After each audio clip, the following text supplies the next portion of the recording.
Hey everybody, this is Rydo and we're back to Fallout 3. There's been a significant break since I last played, so I have no idea where I am.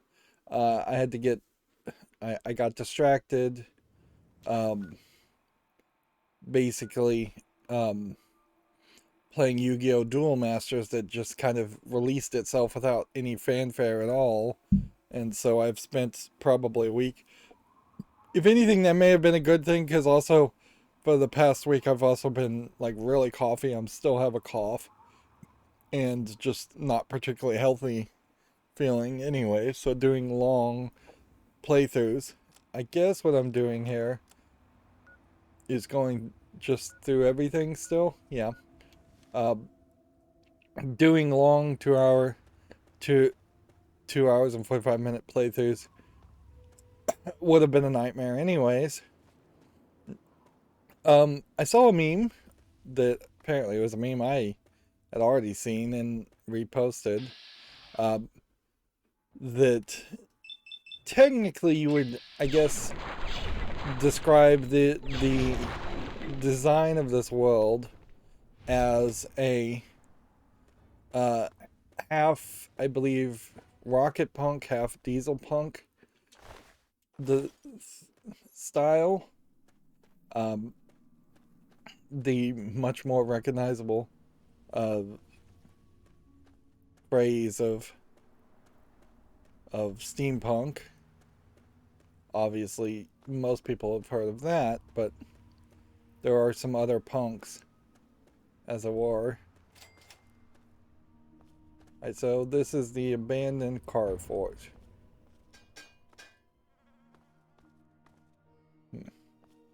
And that clang, clang, clang sounded like somebody just threw a grenade at me, but seems like that's not the case.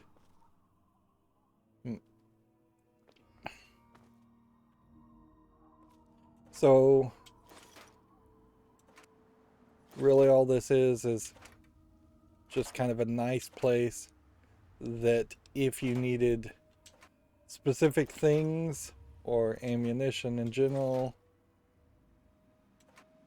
this might be a place you want to go. But seemingly, there is no story here. There is no quest here. Unless one of the DLCs or the main storyline brings us back this direction. Seems like you can... Seems like what they're really doing here is just reusing the concept of Arafu and turning and the concept of these highways to a little bit more of their advantage, which they should have probably done a little bit more of that. It would have made a lot of sense to try and take it to a whole nother level where literally and figuratively where you started playing the game by... This is not going to let me walk up here. Yeah, that definitely feels like this would have just been an entrance to a whole nother area, and instead you have this just dark wall. And I don't think I can jump high enough to get on top of this monorail. Um,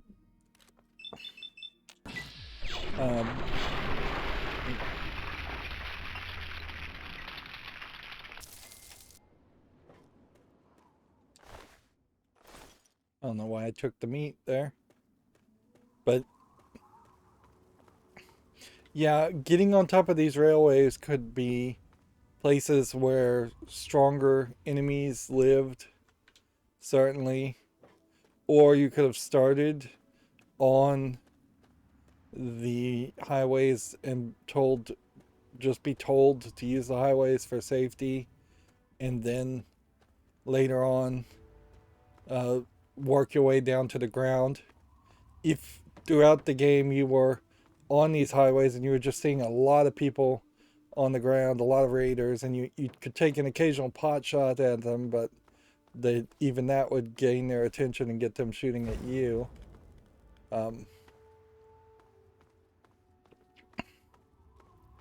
That they could have done something more with these highways as a concept. Here we have yet another Enclave soldier. Which these Enclave soldiers are very random. First one I ran into, I shot, and because he was shooting at me. So whatever the Enclave pretends to be, in reality, they seem like they are really just bad guys. Like and I suppose if you played the first game or previous games, you would have already known that, so.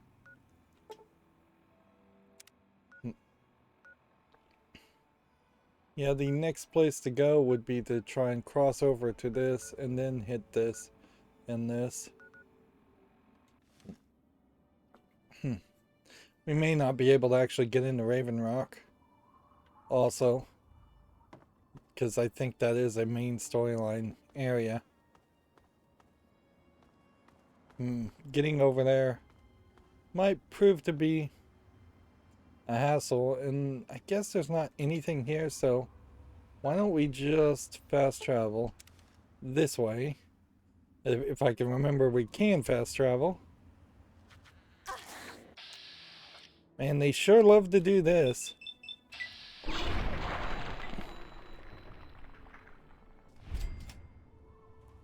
Guess I'm still getting some XP from this. It's already activated.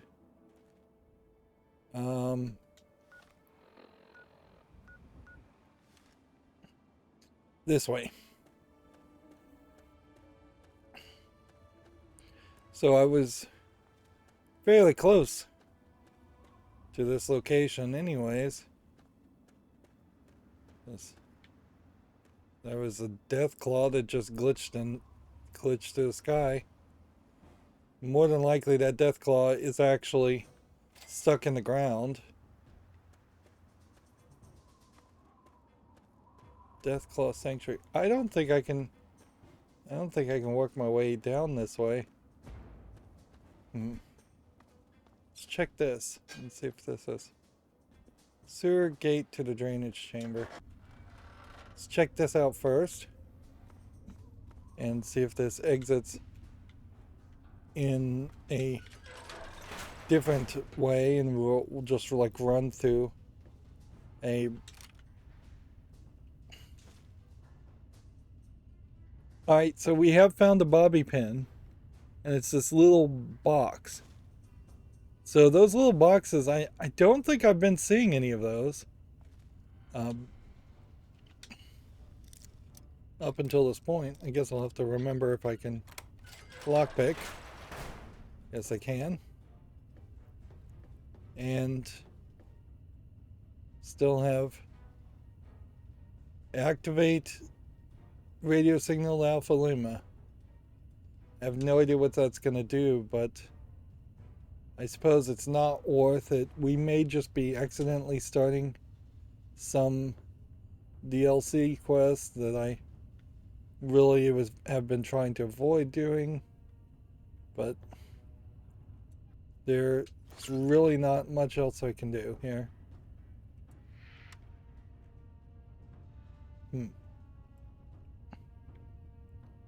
Yeah. So unless there's something outside of this facility that was nothing. Yeah. Nobody spawned or did anything from that. I see a bridge over here. So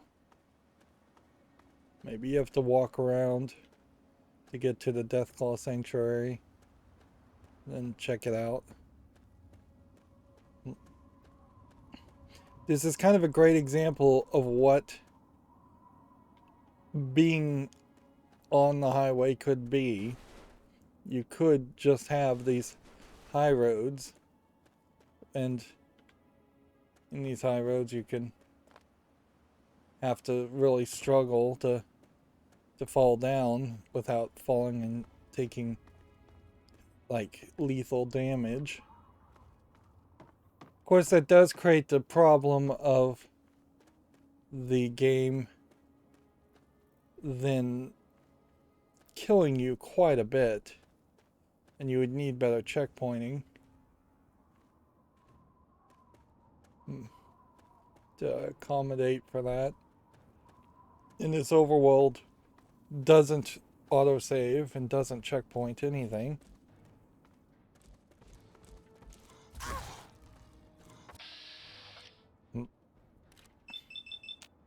Kind of coming out of nowhere.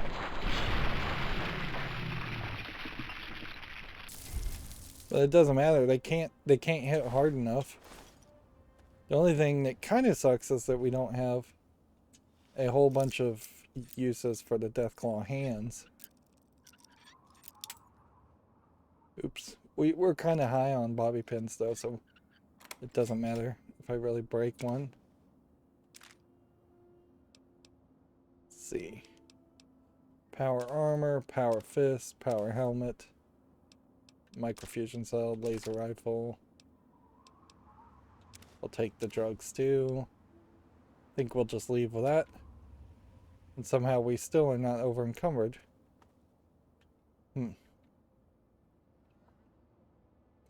So you could have definitely taken this as the sanctuary was just kind of this area up over there, but I assume the real truth is that there's a whole dungeon here.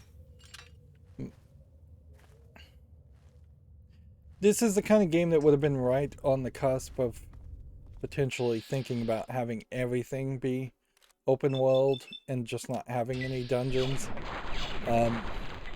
You could easily imagine a starter alpha version of this game where just landmarks would have been labeled, things like the Deathclaw Sanctuary, and then you would have had 4 to 20 Deathclaws just wandering in that general area and programmed not to go too far away from it. I'm hearing sound effects, but the radar seems to imply there's nothing. Nuka-Cola Quantum. Just a giant gore pile.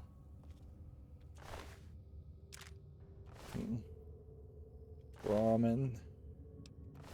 And here we have a Nika, Tesla, and you. Bobblehead Endurance. And a mini nuke. Just on a platter. And I guess they're trying to be nice by putting the bright red Brahmin next to that. And that may be it as far as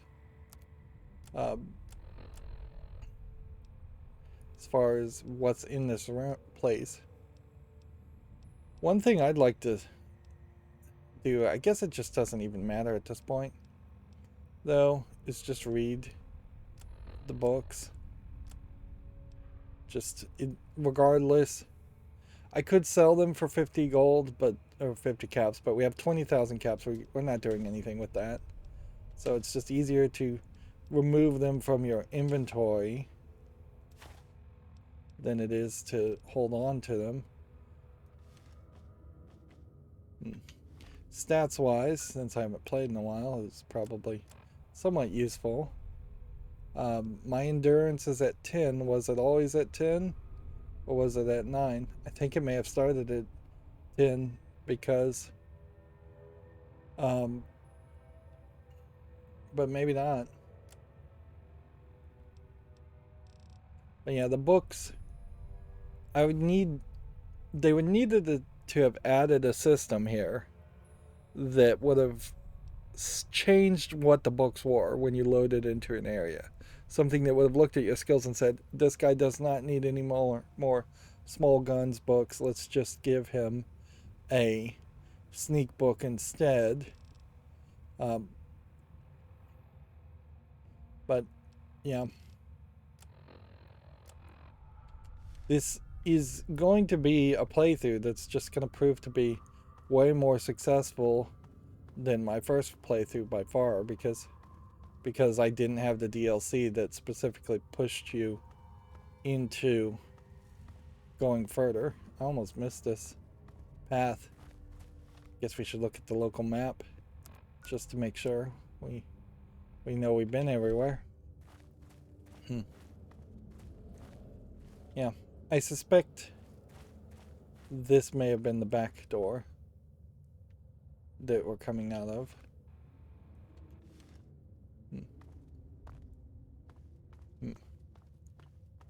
And just glowing lighting areas, which that's a concept that frankly could have been used more for some light rays.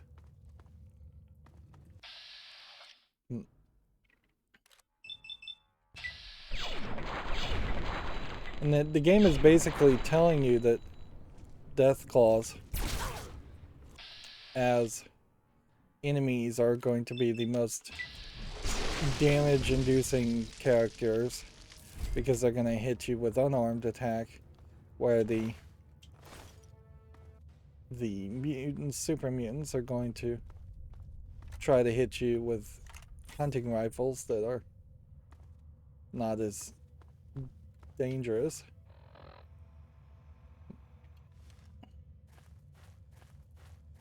This very well may be an experiment in creating a much larger, more natural environment for a dungeon, and it probably is an experiment that they decided not to go any further with, which is probably a good idea. Do I even need to take the sniper rifle?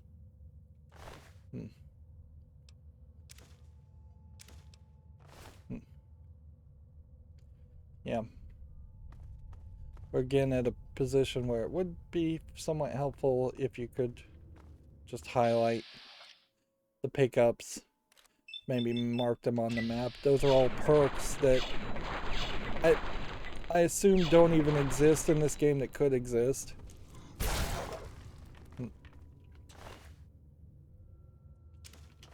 No, all we're gonna do is get a bunch of Deathclaw hands for what little that is worth.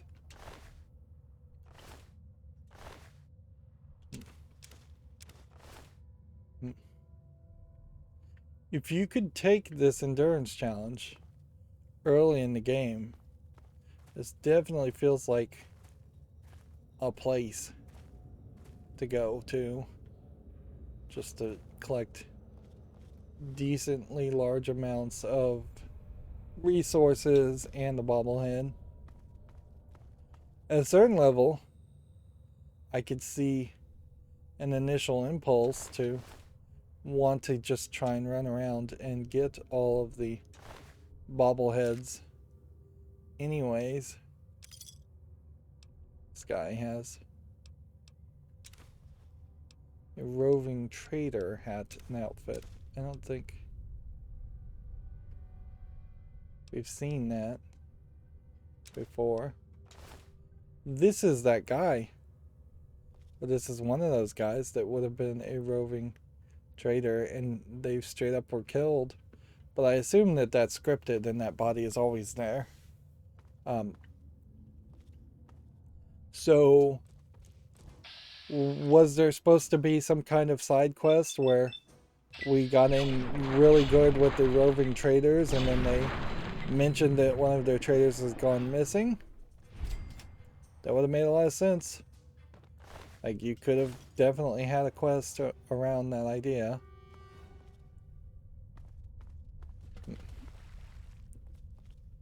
Now we're hearing something splash around. Yep.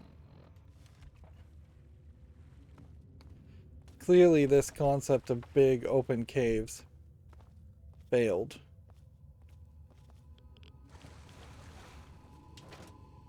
We've now got a gun called Vengeance.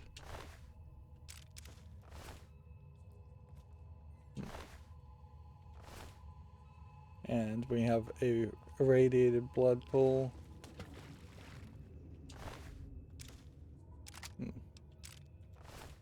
Seems like we're seeing more and more people with laser rifles these days.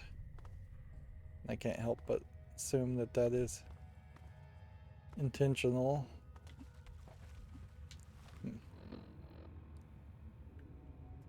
Alright, well, the way this seems to play out, and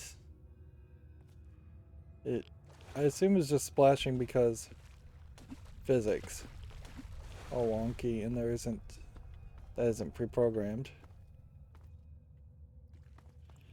The way this seems like this is going to play out is that there's going to be kind of two paths in these big cave areas, and clearly these big cave areas do help accommodate the death claws, which are big to say the least as characters and need that extra space. You would probably need to go further down this path and this idea of these bigger caves if you were going to try to include super mutants in caves.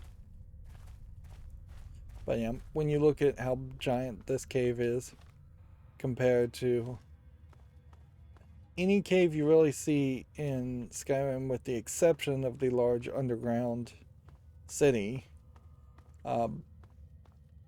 this is way bigger, and clearly that didn't work for him.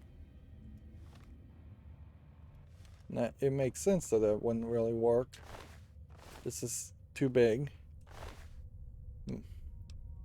I honestly wouldn't be surprised if this was a fairly early, like, test design, and they were thinking along the lines of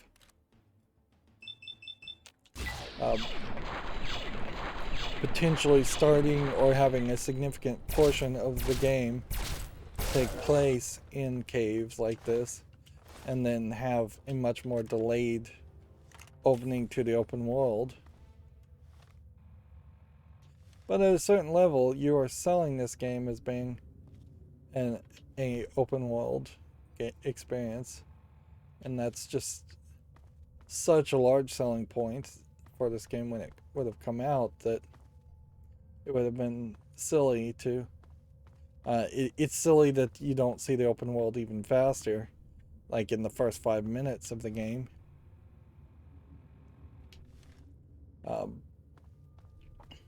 Basically having to do maze mechanics here where I'm just keeping my hand on the left hand side of the wall, the right hand side of the wall, to go in a circle and find my way out and make sure I've seen everything. There's a lot of little, what you could assume to be monster closets, although I don't know if they really are monster closets even.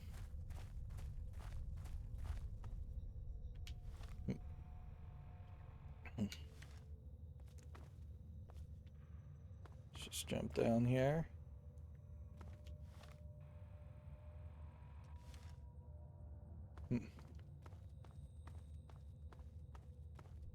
These little mushrooms or rocks are not doing anything. Maybe these are deathclaw piles of poop even, who knows.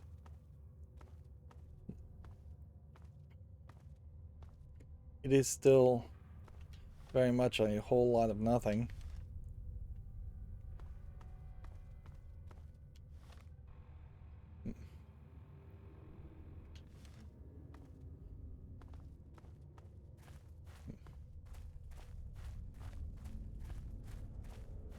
We could have used a couple more of these though. I can't deny that. There's a lot of times we've been inside the exact same place and seen the exact same thing.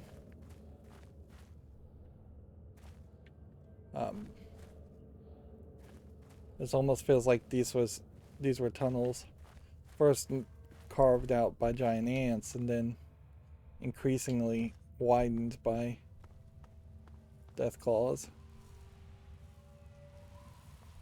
Hmm. Hmm.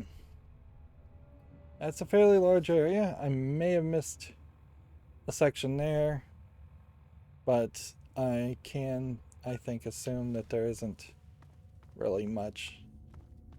Like if we found a bobblehead, if we found a custom weapon here, the odds of there being yet another special thing seems pretty low. The thing that's going to be difficult now is if we find out we actually can't leave the way we came and that there's something else to it.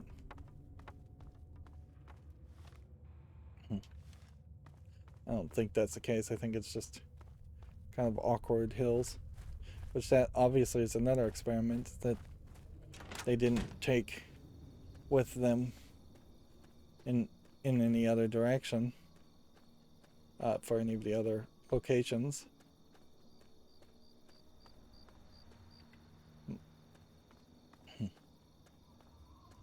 Skyrim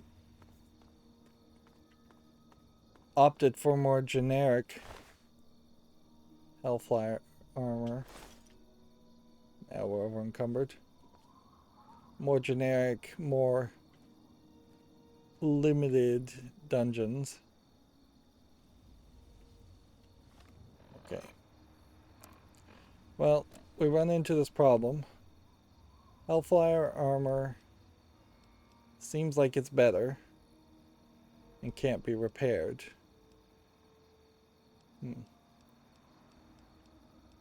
This power armor can't be repaired.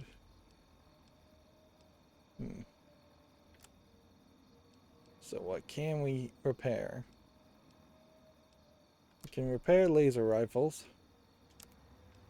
Which, let's start with our named one. Repair that. Then we can repair the other one.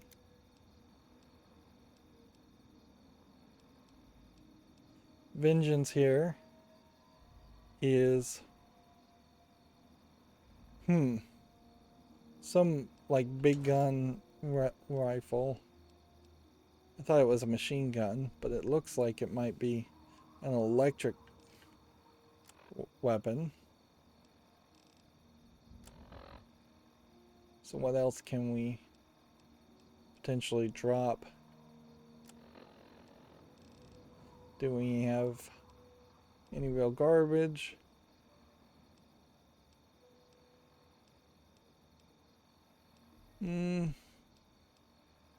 A whetstone. Which is a whetstone you can also collect in Skyrim. Which I think also highlights the kind of silliness of some of these collectibles. Alright. We'll try this gun for a short time, but I think we'll probably fairly quickly realize it's not worth our effort. And I assume that is a church we've already visited, yes. So we want to walk around.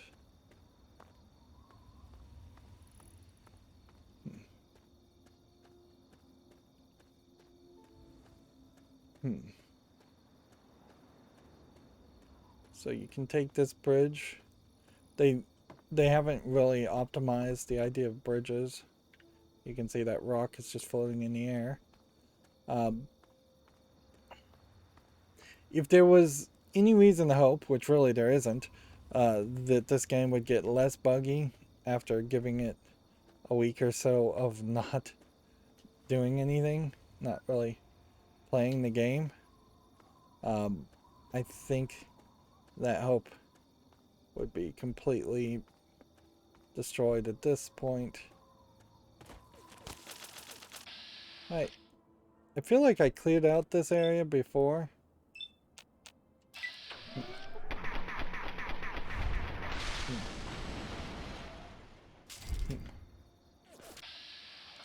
And either they respawned just because, or they respawned because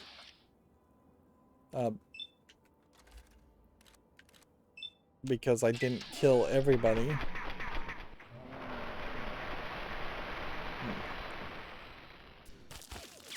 I think we can pretty well decide that that weapon's not one we want to use. It's too slow. Plus, it's probably wasting our...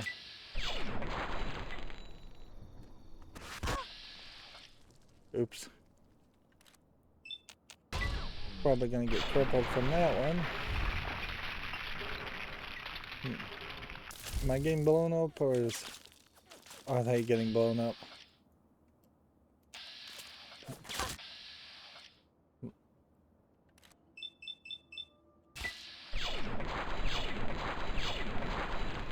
As much as it may be annoying to use the vats in such a way, I can't help but admit that there is something almost nostalgic around the just going into this locked mode and then filling out your request and your order to shoot.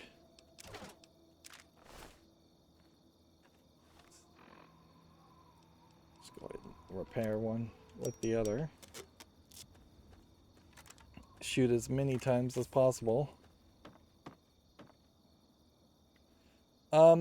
But these are all empty, so yeah, we had already cleared out this whole facility, so while I can grind and get some XP by killing people, and I could look around and see if there's maybe bobby pins on these people, which is about the only thing that really would matter. It's really not worth it.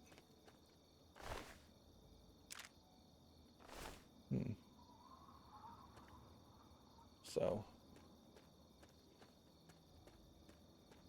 downward we go.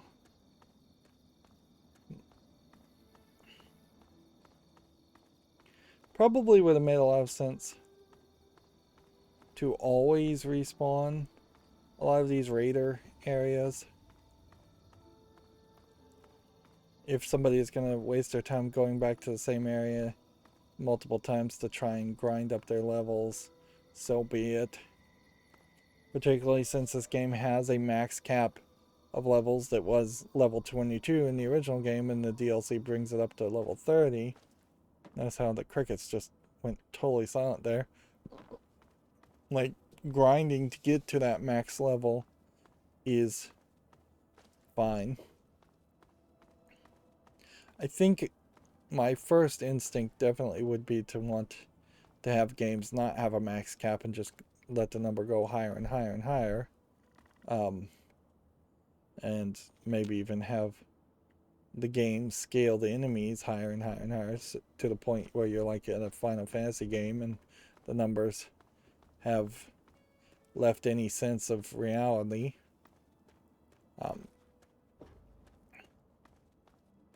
But I can also see the idea, particularly if you are thinking from the perspective of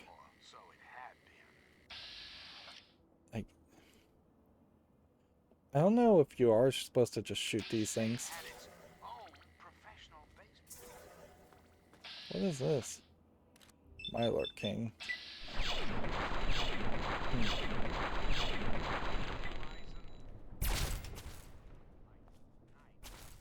On top of a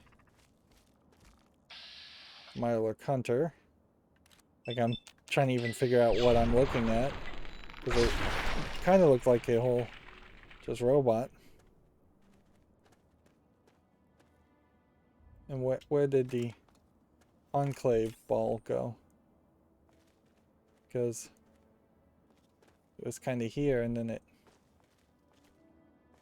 seemingly got destroyed and bounced somewhere.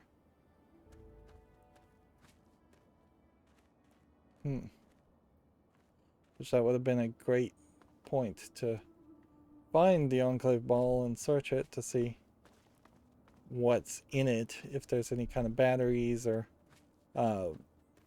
scrap metal. I imagine not anything else of real importance. Let's see. I might need to get up there. And so that might prove to be somewhat difficult.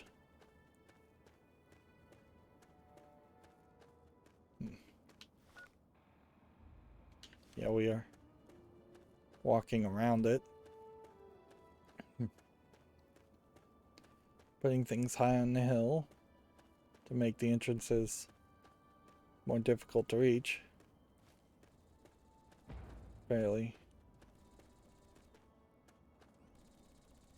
So, you have something over there. Fighting probably more Mylurks.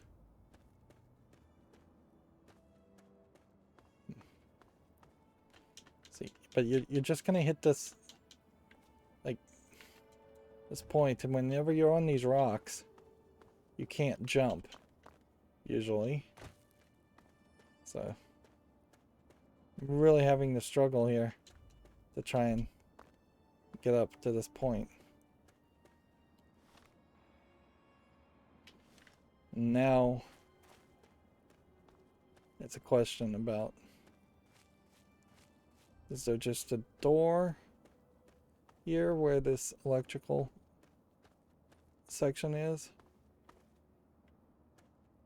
Like, clearly you're supposed to come in through this crevice. And we've got... Why don't you find your... Another wasteland survivor, huh? Sorry, but I don't got enough to share. Get your own copy of the book and do your own hunting.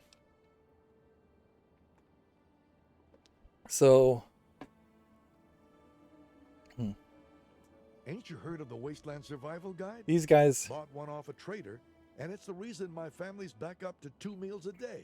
I assume these guys are just spawned so? in. Well, thanks, stranger. You and when you finish the Wasteland Survival Guide. And nice these writing. Might just be like... They might just be random hunters who would attack you otherwise. Or just not there.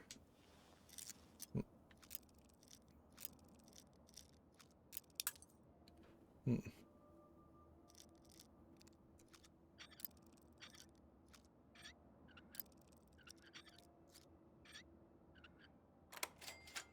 we go for 50 XP. You have another schematic for a dart gun, a Nuka-Cola, Dean's Electronics, a power station's key and scrap metal. Dart gun volume 3. I guess that means I couldn't have picked that. Or I could have picked it if I hadn't picked up the key. So clearly this was just like an experiment on having just like little gates that require you to either find a way around, which that's nice for a second option, or lockpick, just to make lockpicking useful. There seems to not be any kind of switch or building around any of this. Alright, so we're gonna go to Rock Raven and see if we can get in. I suspect we probably can't. Though. Am I looking the wrong direction? Nope, it's over that way. We need more people like you. Like, seems to be, though, that they're not willing to do any kind of conversation with you or bartering with you. And it is interesting sound effect. Big booming sound effect. There's definitely a need for more trading, more bartering. A general concept of, instead of having just dedicated traders, having everybody willing to potentially do business with you at some level.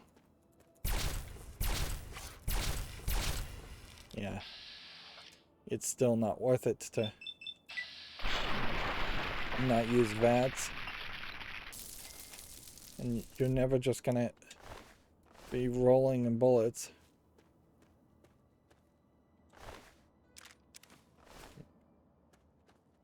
Yeah, after getting the Rock Raven and confirming whether we can actually get in there or not, I should fast travel back to Megaton. I don't think this is the way. Like, you can see very large drops, and you are just kind of wandering towards an area that's probably very irradiated, if I was to guess. We have found that there is at least one vault that is pointed on the map, but you can't actually walk to it because the radiation is just so incredibly high. And my memory of playing this game many, many years ago is too fuzzy to say for sure, but I wouldn't be surprised if we have to send a companion we eventually get who is immune to radiation into that vault to get the item for us. And if that is the case, then there may not be any actual way to see that vault. It may just not exist, really. That would almost make some sense. I'm going around the edges of this very tall, sheer part.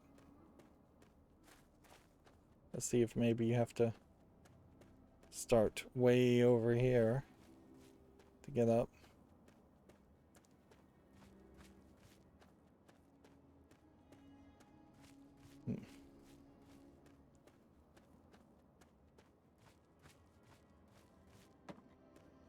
If this isn't the way, then I'm confused. I'd have to assume that maybe there's a grate or something.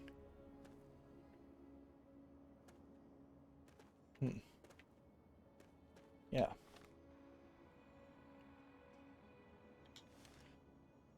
Looking that direction, it does not feel like there's a way to climb up on this wall, that this is clearly just designed to be a sheer cliffside to block your progression any further in that direction.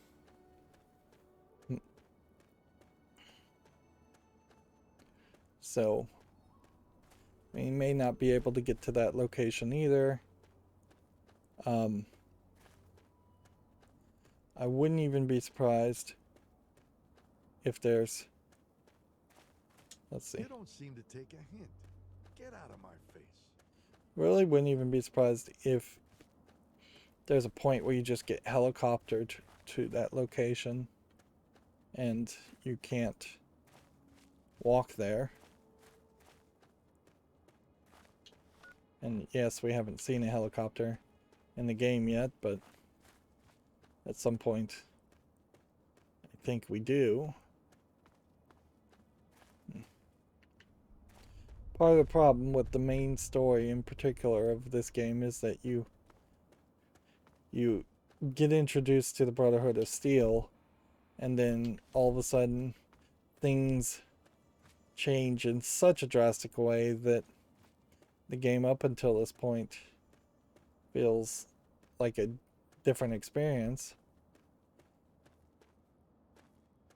And arguably, it is designed in such a fashion that you weren't supposed to see most of this content until you'd done most of the main story. Although, spoilers for the ending of this game are slight spoilers. There is a scenario where you heroically sacrifice yourself at the end of the main story, and before they added the DLC, that just ended the game. Like, and then they change it later so that you don't actually die at the end in that scenario, and you can continue to play.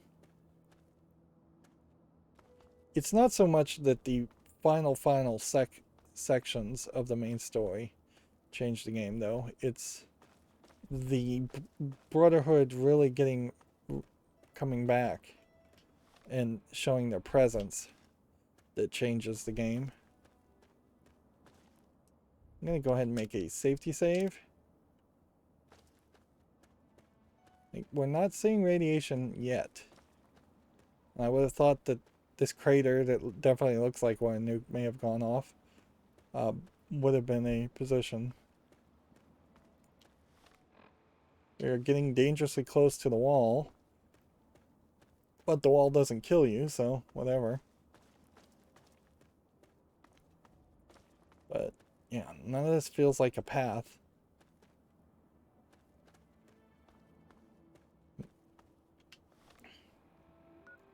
So Rock Raven seems just inaccessible.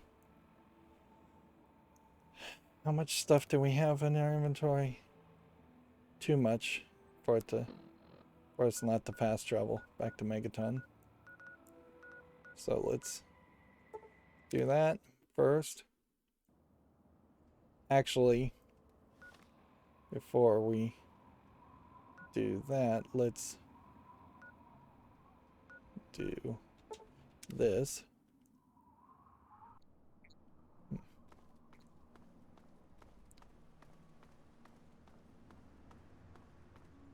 See if he'll take. We're not going to give him the Hellfire armor. What have you found for us today? Let's see what you've got.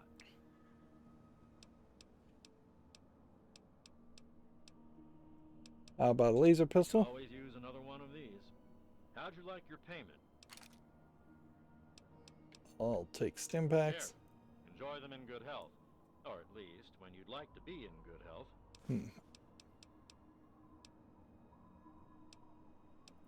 Power armor stuff. Always good to have. How'd you like it? Here's hoping. Plasma rifle. Rare piece of equipment, this. Good find. How'd you like your payment? As long as we're not giving away the named things. Who am I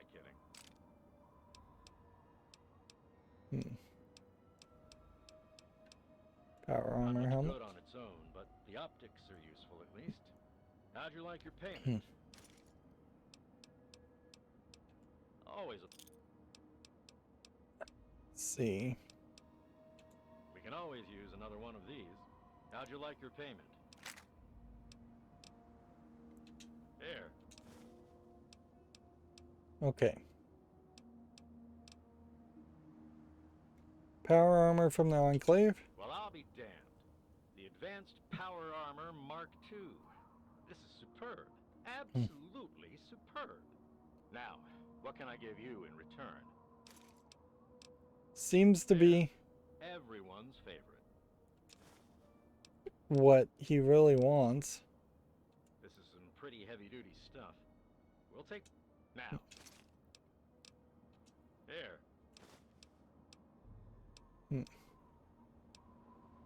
And that's going to be all for now.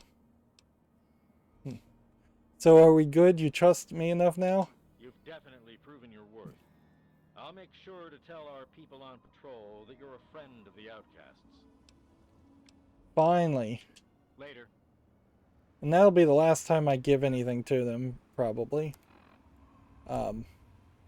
We're keeping the Hellfire armor. We still have Wazzle Wizzle.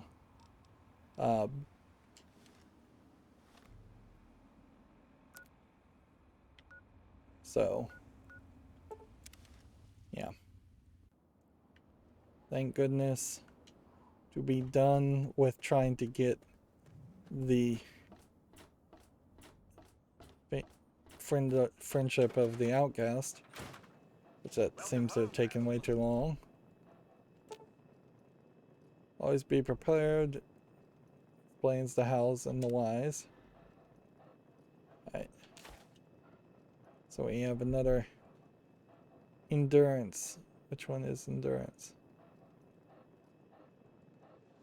Which one did we just add? Yeah, up here. So we're missing 3 on the special line, and then 4, 5, 6, 7 on the secondary ability line. And let's see. As far as weapons,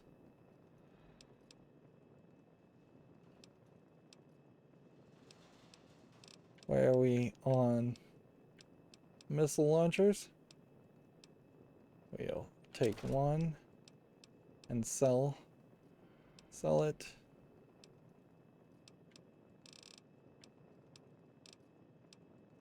Shocker is at its most, so the Power Fist I think we would sell.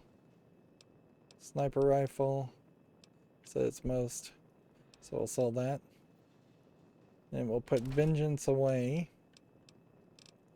And then Hellfire armor goes away, and roving trading outfits goes away.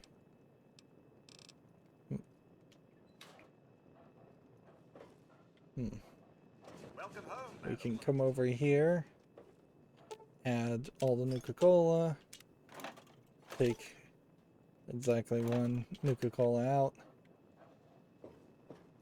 We can remove all of our rads, come over here, create another compound.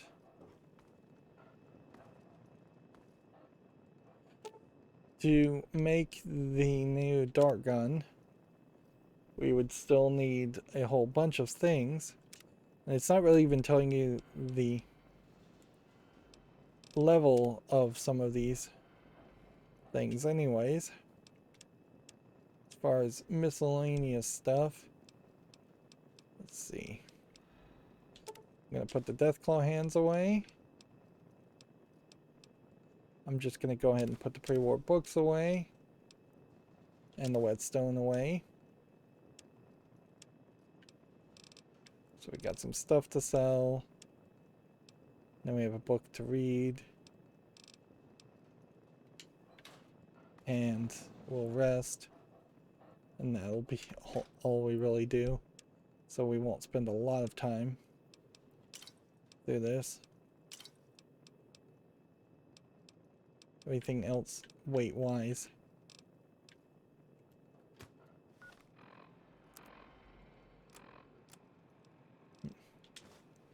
Repair being increased by 2 doesn't help us at all.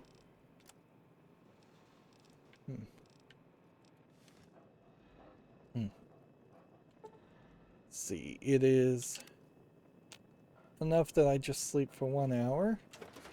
All of us here thank you. We're beloved by all.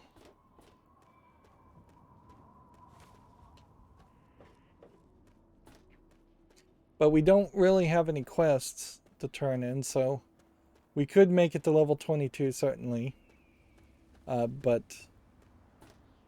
that's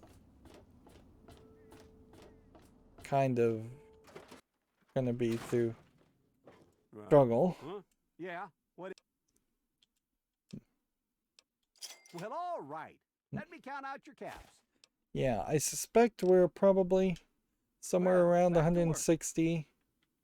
160 XP away and getting 160 could be fairly easy if we get some Hey, hard don't places mind to the smoke. lockpick, It's or even perfectly...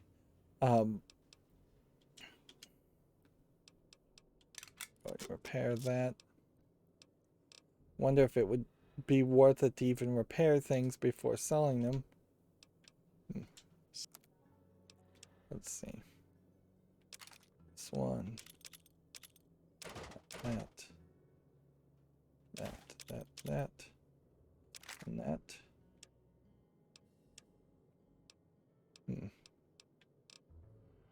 And I might even try and sell some things here.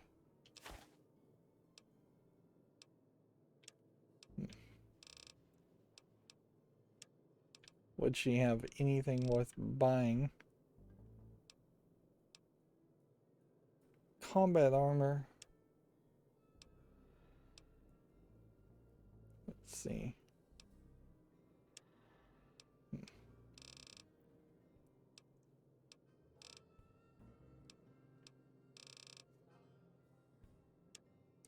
It does get silly. Certainly.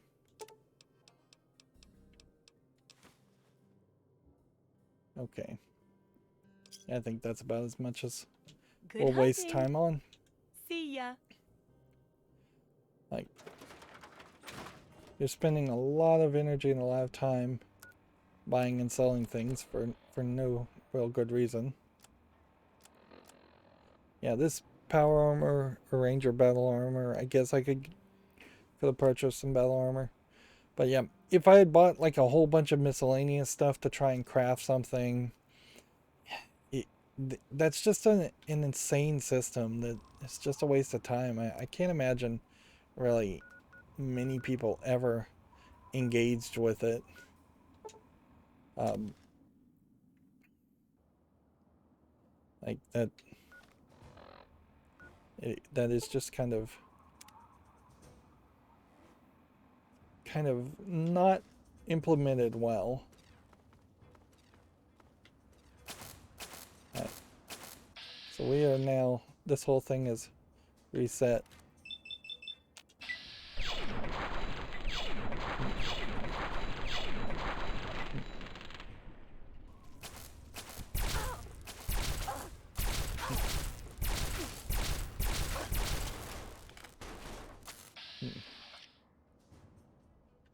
It almost makes sense that this area would have reset too. Did I get a mysterious stranger?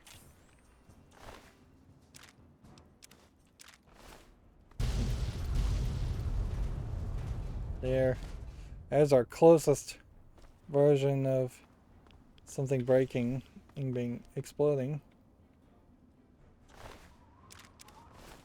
And these cars, I assume, well, they will add radiation and explode. They probably won't destroy things that are just generally around. Let's see, this isn't even where we're headed. We're headed up that way. So then the question is, what's the best way to get up there? I'm hoping you can get up there by going around. Clearly, in Fallout 4, if they really are going to improve this, and I don't know if Fallout 4 does improve this or it doesn't, but the idea of miscellaneous stuff, the idea of crafting things, all of that would have to be much more common of an activity.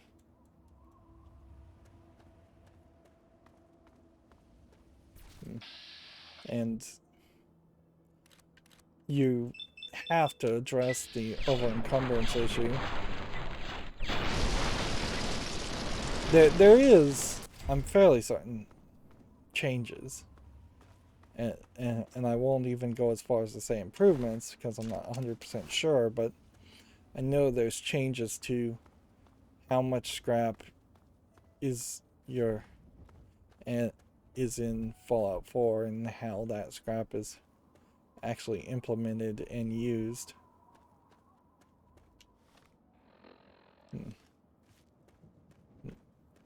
Because in Fallout 4 they have the whole settlement concept, and I wouldn't be surprised if when you establish a settlement in Fallout 4 you have settlers that would be collecting items and taking them to the workbenches, and from the workbenches you could just take those.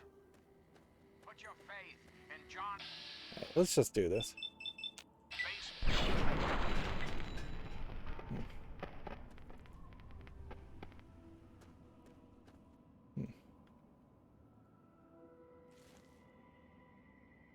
Do they have nothing on them? Do they not leave corpses? Because, yeah. One shot and that thing just blew up.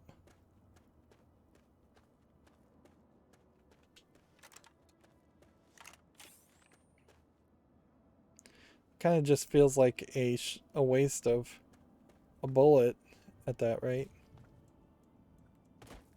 Like, unless I'm just intentionally trying to antagonize the Enclave to get more Enclave soldiers to attack me, which isn't a terrible thought. That would give you more experience and more access to their armor. Yeah. I suppose that's a level of guerrilla warfare you don't see in games as often, where you just are antagonizing people so that they send out more troops that you can then pick off one by one.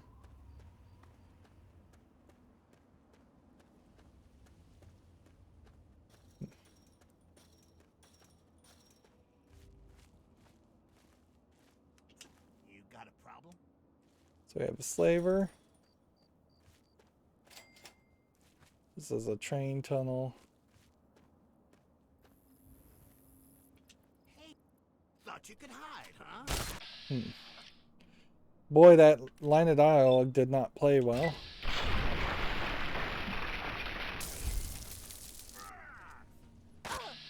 So, you have these really pale slavers, and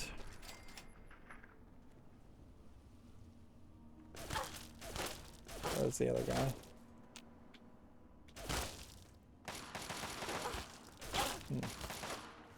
Since I took out Paradise Falls, I chose to be a good guy.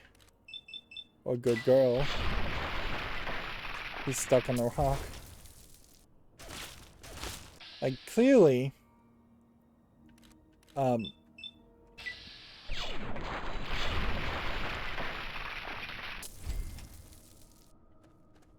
clearly there was some story that you could have done if you'd gone down the slaver route.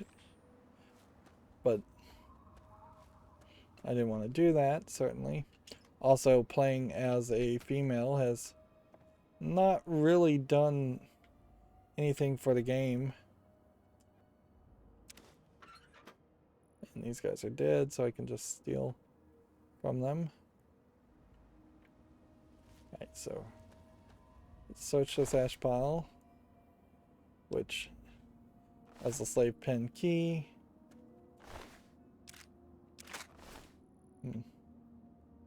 We'll go and check out the rest of it later.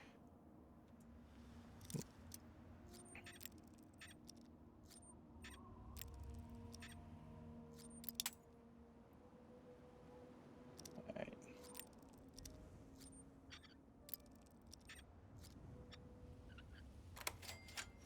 $66 experience. So I guess that puts me at about 100 experience. And that slave pen key is different than the others. Oh my God! You killed them? Are you real? You're here to save us? prosper. Where are we going? I'm not taking you anywhere. You're free to go. Thank you. Thank you so much. Please help us. So, these guys, I guess, are pit slaves. We'll take this pit slave tattered outfit.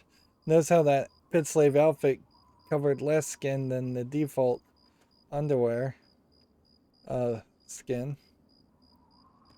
I imagine it was thought of and then quickly rejected for the time to potentially have these characters naked.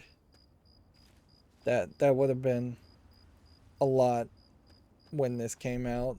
A little too risky for Bethesda that kind of needed this to succeed since they had invested in buying Fallout as a franchise. Plus, since this was a very console-focused release, it doesn't quite make sense to run that kind of risk. Although you could easily see a PC mod being made to add in those textures. I don't know if there's any real value in that either. It would just be seeing the same naked men and women over and over again, because there isn't that much variety between the characters. This is interesting. There should have been more of this with the fires catching people's attention and bringing you down to it. Although, in fairness, the fires up there barely catch your attention when you start to get really close. So I could see a lot of people not realizing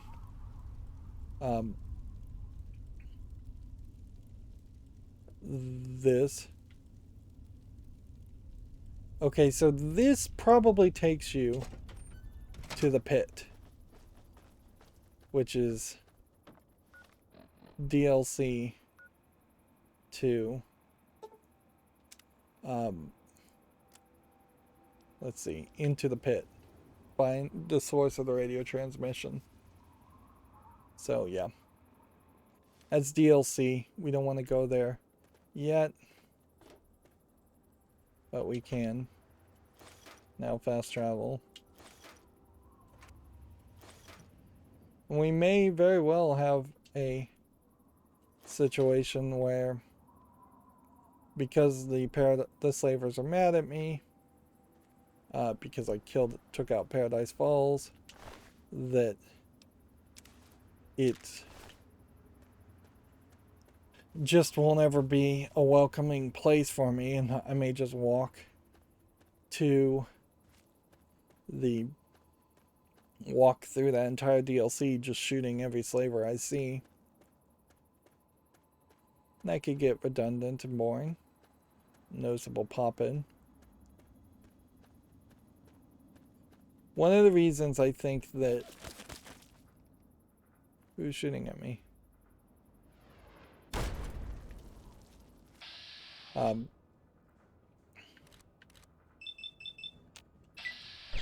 of the reasons I feel like there's a lot more mods for Skyrim than Fallout 3 or Fallout 4 or even Fallout New Vegas is that in the more fantasy realm and perspective of it,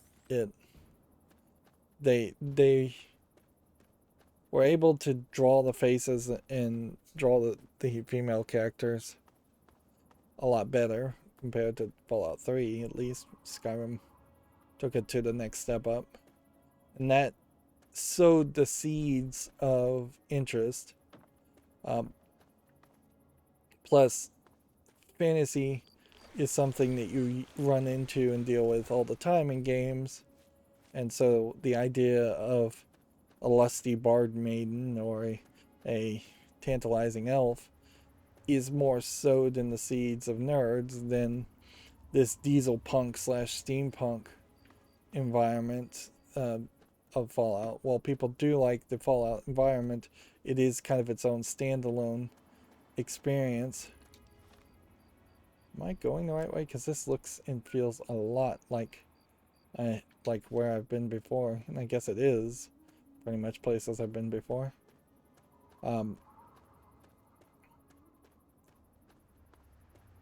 So when you start to have mods, and a lot of the mods for Skyrim are adult lewd mods, once it starts going down that way, it just makes a lot more sense. Because you kind of have to stretch in this desolate wasteland to expect there to be a lot of people you could interact with. And this game just does not have that human touch. In general, when you're talking to people, like, there might be a mod out there that makes more look different and have like more revealing clothes, or changes the female models. Interesting. You could have at least helped me with those guys. They finally tracked me down. I thought I'd have more time. Warner. You've come about the broadcast, right? Risky, I know. But it had to be done. So you know who I am. Who are you? I have no idea who this.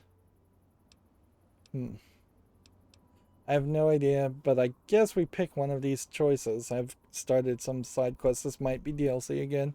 You kind of, with the eye patch, is an interesting modification because we haven't seen other people wear eye patches. The radio message said something about a reward. Let's skip to that part. I'm a better fighter than you. That's who. Can't you handle a couple of raiders? Well now, a hero. Look at you. I come from a place far to the northwest. It's called the Pitt. It's, well, let's be honest. The place is a nightmare. Radiation, mutation, disease. So this is But the worst of DLC. it, my people, some of the only survivors, are slaves. No big deal, you're thinking? It's a rough world, but I have a chance to free them. All I need is an outsider's help before that chance is gone. Yeah, that's why these guys were after me. As long as I know about the cure, I'm a threat. So I ran. And you can be damn sure there'll be more of them coming. Cure for what? The Pitt's a mess. Nearly everyone who lives there is either sick, dying, or worse. It's the water. And the air, you can't escape it. You stay there a few years, and no matter what, it'll get you. But the bastards who have my people, they found a way to cure it. And once they have that cure perfected, we don't stand a chance. So we need the cure to bargain for our freedom. Let's see. It looks like you've already got a set of slave clothes to disguise yourself with. Good. That'll make things easier. I'll meet you up by the tunnel that leads to the Pit. You go get whatever you'll need for the trip. Make sure you're prepared. It's a long trip and you won't be back here for a while. So we're moving the story a bit further. The city's built on the backs of slaves. We're diseased and suffering. What else do you want to know? Let's see. He's a guy named Asher. I don't know where he came from, but he's strong enough that he keeps all the other bosses in line. Bosses, well, they're a ragtag group of vicious little fucks, but they have the guns and the power. Asher keeps them from killing each other and keeps them forcing us to work. So it almost seems like you're going to have sub-bosses and bosses, and you're going to run around the pit killing people. Medea, she's another slave like me. She's helping to organize them. She'll know when it's time. And see, in a lot of ways, the pit seems like it is taking the Underground Railroad and the freeing the slave of the main area concept to the next level, while not really effectively integrating it to the events of the main game. Some of us are native to the Pit. Most of us are, really. People sometimes have kids before the sickness takes them. But the need for slaves has gotten bigger. Asher started importing them. Ever wonder why there are so many slavers, but you hardly see any slaves? The slaver operation in this area has been supplying the Pit. Hmm. You got it, hero. Yeah, and he definitely feels like a Snake Plissken. Let's see, tell me about your people. Did we already ask that? Or tell me about the pit? What do you want to know about it? Hmm. After the war, the place just turns into a shithole. The buildings start falling over, and the sickness makes people just turn on each other. Some of them change. They lose any sense of who they are. They just go around killing and fucking and eating. Like animals, man. Some people are still okay, but just... I don't know. Anyway, about 30 years ago, those Brotherhood guys come in and wipe the place out.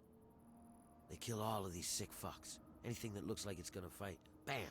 Then they take whatever they were looking for and leave. Interesting. So at this point, we very possibly should be more on the side of thinking the Brotherhood might be bad, but I don't even know. Like, I don't remember how the story goes. I would assume that the Brotherhood is somewhat bad. Because there's not going to be any perfect organization in this game. Well, as bad as the pit is, it used to be worse. Much worse. It was complete chaos. Every man for himself. About the time I was born, those Brotherhood guys swept through the place. Killed anything that put up a fight. More than half the place was dead by the time they were done. It was a slaughter. But they got the worst of the worst. If it weren't for the Brotherhood sweeping the place, I doubt if Asher would have been able to get control of as much as he has. It's hard to describe. It's nasty, and it affects everyone a little differently. But the longer you're there, the more it gets you. Some just get sick and die. Others go crazy, completely psycho. They live out in the city. We call them wild men. So it's almost Or like a worse. Bioshock Well, type idea. Just hope you never have Instead to of see them turning into They turn into ghouls. animals. They forget who they are. They just eat, sleep, fuck, and kill. But this cure, maybe it can stop all that. It's not very video gamey, but it probably would have been better if they had characters like that were crazy throughout this game instead of ghouls, because it's so obvious when you see a ghoul that you should shoot it, and it's so just playing on the zombie trope, and you see that with the vampire trope too. Those are just elements that shouldn't really have been in this game, and I think the pit is trying to almost address that. And since you're unlikely to ever be back in this region at this time frame, I imagine if you were to come back to the DC Capital Wasteland in a future Fallout game, you would probably not see as many ghouls or as many animals. This also is an old enough game that we're still leaning heavily on shooting a bunch of animals, whereas nowadays there's enough animal lovers out there to push back on even shooting mole rats and death claws and things like that. You see that in the Tomb Raider series, like Tomb Raider 1, you're shooting dinosaurs and bats and dogs and wolves and things like that way more than you're shooting people. And that has completely flipped now, where almost every game you're shooting people and almost never shoot an animal. The city is built on the backs of slaves. They've restarted the steel mills there. They have us breaking down metal and reforging it. No one knows why. But the guy in charge, Asher, you can damn well bet your life that he has a plan. I wouldn't be surprised if the Brotherhood set up the pit specifically to have them construct some kind of metal things, whether armor, weapons, bullets. You got it, hero. Alright.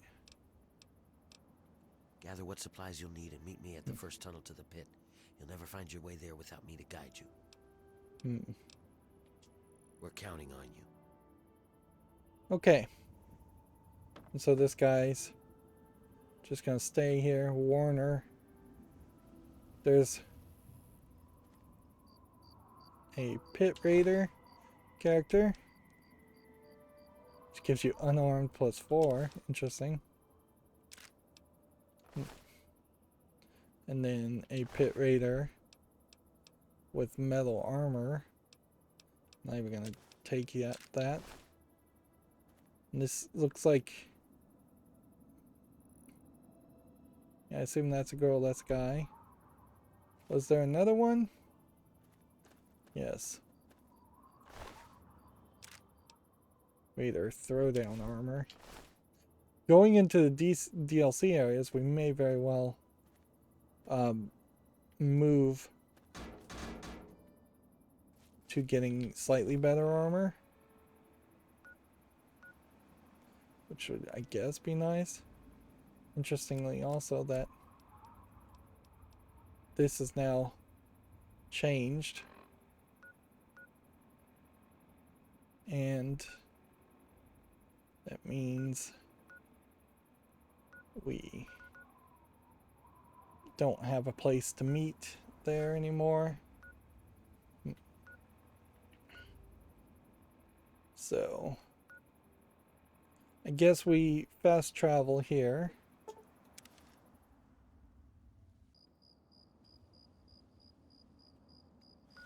If I hit the right button, move this way, we'll move this way. Just trying to find as many locations as possible. This mass relay station I'll have to work towards also.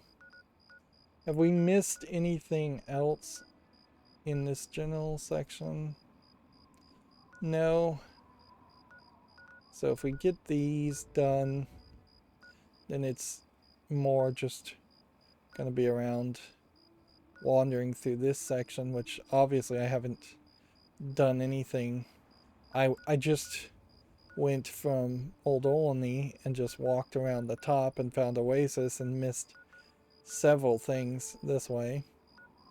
Once we see all those things, there's Agatha's house, and then there's Wheaton Armory, and then Vault 108, and the factory, the Bethesda ruins, and then the Chrysalis building.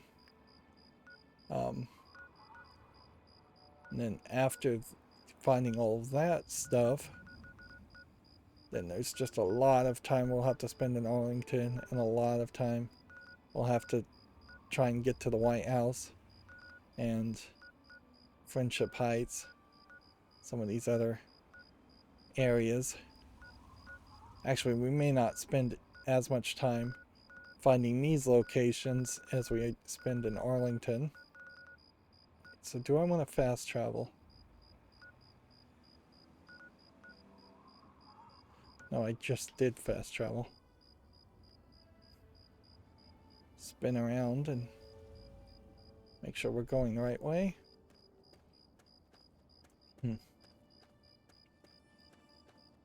So with the exception of moving the DLC story forward, and we'll definitely have to decide which of the DLC stories we really want to do. I think pretty much all of them take you to Drowned Devil's Crossing. I think pretty much they all take you to different locations. And so there probably isn't a major difference if you opt. There you go. Simple dog. Lets us level up.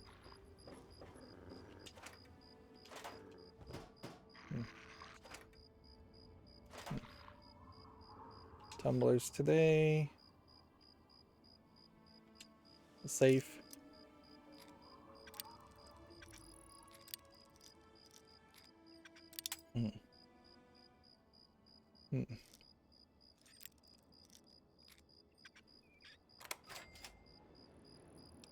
More money, ball caps, rounds. So that gave us XP for picking up the picking the lock. We're still 8 levels away from the new level 30 max level.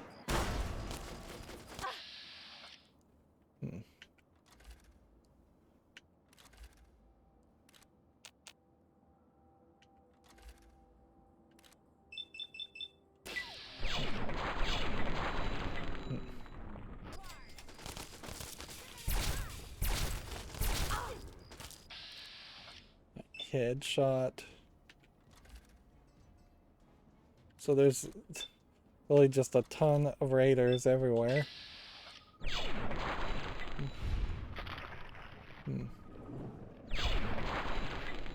Which I guess this is probably a great example of not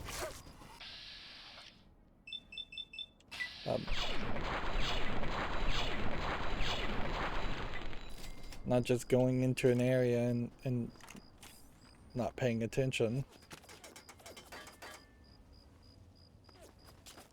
Like somebody is shooting at me. Still.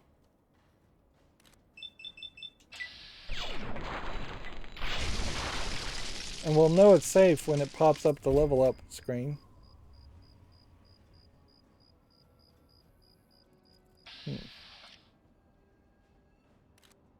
Well, that's funny. It said I leveled up, but then the indication there seems to be saying I didn't level up.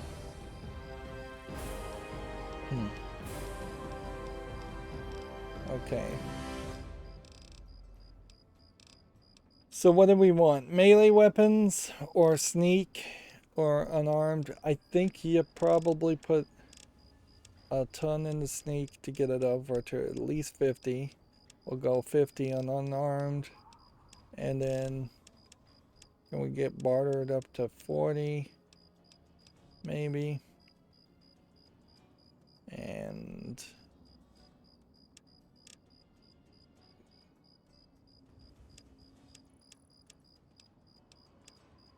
yeah, I think that's probably about as good as we can get. And then next, what do we have as far as abilities? This is a level 30 ability, level 30 ability, level 28, 28, 26, 26, 26, 24, 24, 24. None of these really matter until we can find something there. If I could get melee weapon and sneak up to 80, we could get the ninja perk. If I could get unarmed up to 70, we could get the paralyzing palm. If I got perception up to 7, we could unlock infiltrator and try to lockpick any locks that we messed up, but we haven't done that in particular. If I got perception up to 6, we could get better criticals. Which honestly, better criticals at level 16 probably would have been a decent idea. Agility up to 6 to have 25 extra action points might actually be very useful too. Barter up to 60.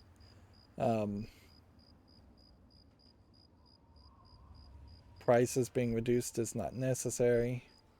Light step, so you don't set off mines, is not necessary. Sniper. Chance to hit the opponent's head in VATS is significantly increased isn't a terrible thing. Yeah, following the strategy guide I followed wasn't terrible. If anything, it kind of hurt the game because I was too powerful with the Chinese assault rifle from the beginning. But it does seem like it has limited the agility issue too much. And then charisma being low also not something that I particularly care about, but yeah. And I wonder if I had done a different build and my agility was higher, maybe then we would have found out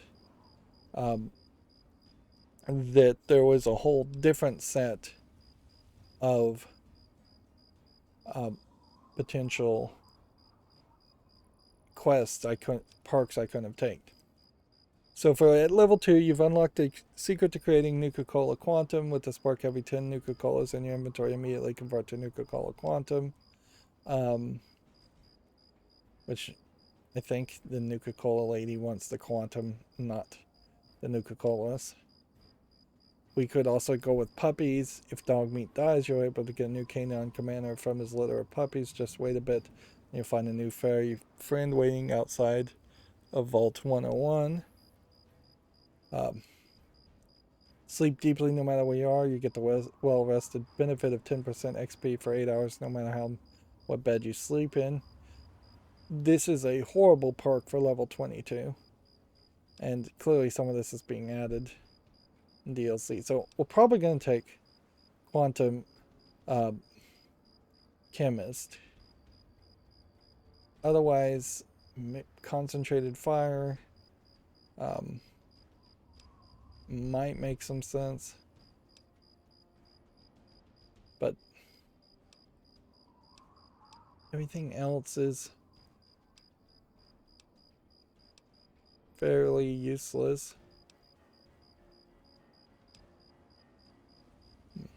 Unless one of these perks actually did something as far as how a main quest would end, of which there's not even very many main quests.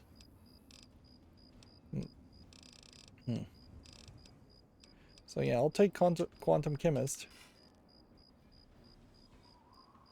And while we're out here, we will go ahead and just stim pack ourselves. We're at like 510 HP. It's very high.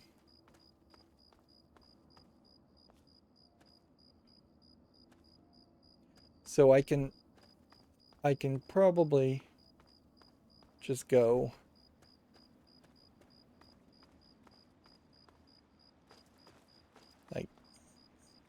and pick up all the Nuka-Cola Quantums I have. See, I wouldn't be surprised if there actually would have been an entrance here, or that there would have been a special reason to go here. We still have that like Nuka-Cola formula, and no idea specifically why we picked that up or who we're supposed to return that to. It could have been it was supposed to be returned to any number of bad guys that we ended up just irritating and shooting. But yeah, this mostly seems like this was just a location.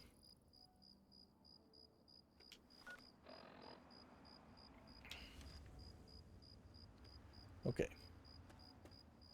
And this is the next location. The fact that this game has shopping carts, you almost would have expected there to be kind of a breadcrumb trail of shopping carts from the Super Duper Market, which is the biggest location, obviously, to some other place. This might be another case where Mason-Dixon salvage. I'm gonna come over here and take a Rad-X.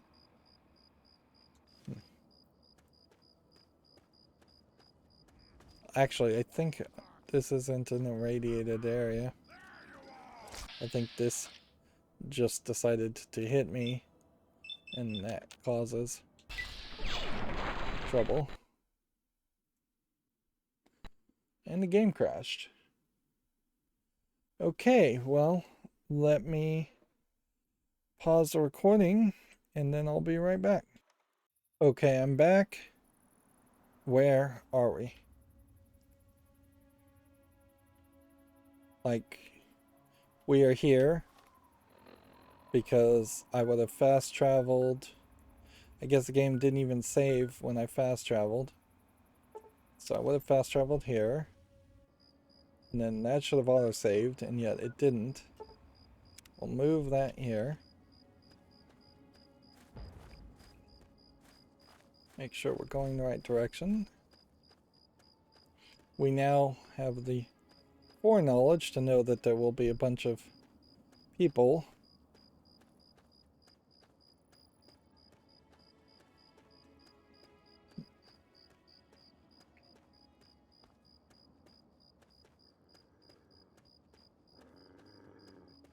Is this dog even trying to attack me?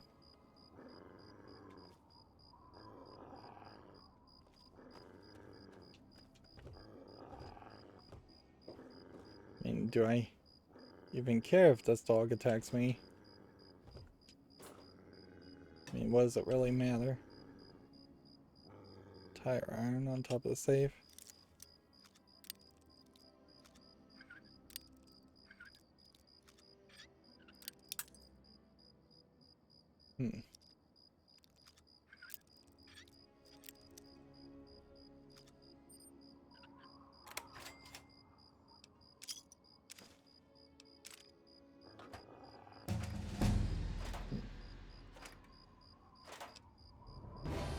And this time it's, let's see.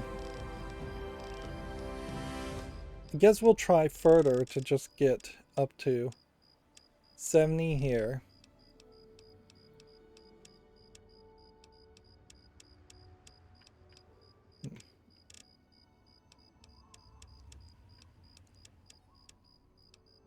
Yeah, I think that's kind of more where I want it to be.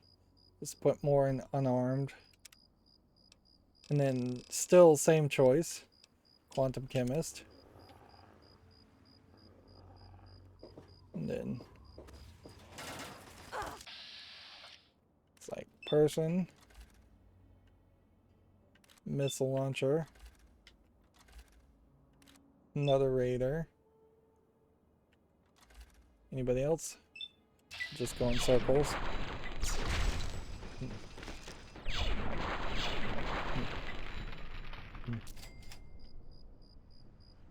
And it is now moving from 22 to 23.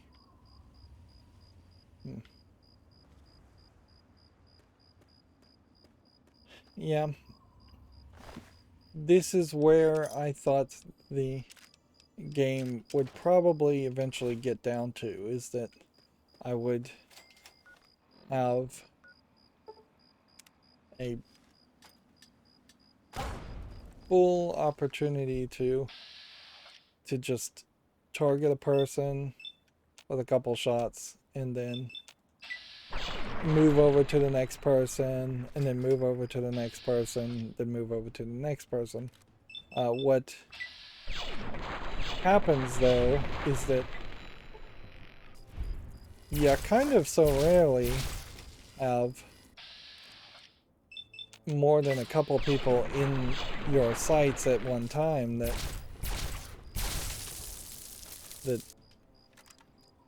having a lot of action points and potentially being able to make good use of that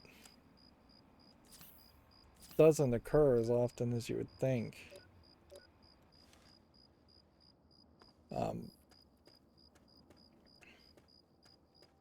And so for a game like Fallout 4, you probably would want the camera to take a different zoom level, take a different scale, have 4 or 5 groups of people attacking instead of just one, which is almost consistently the case here.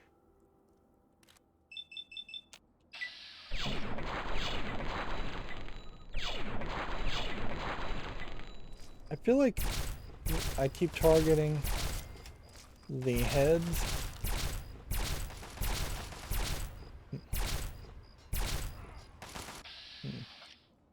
Or I keep targeting the tongue of the centaurs.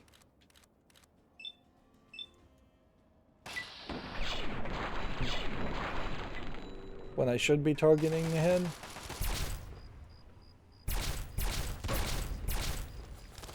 Let's see. Head. Head. Torso, I guess.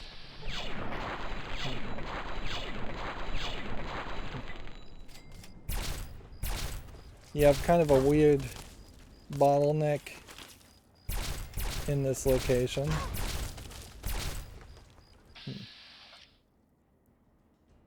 Which is allowing a lot of these super mutant masters now, and you paying note that they're all at that master level. It's allowing them to kind of line up and take me on. Let's go and take the minigun and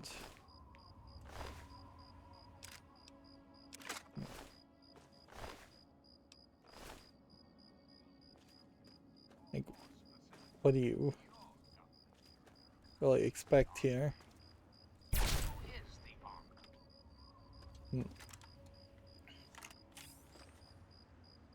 So we have an abandoned shack, a lawnmower, which we could take the lawnmower blade out. There's definitely not a lot of lawnmower blades in this game.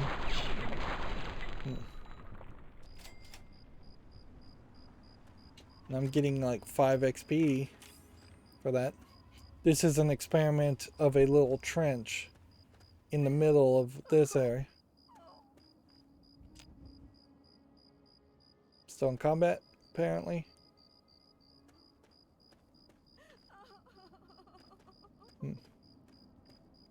Where is it?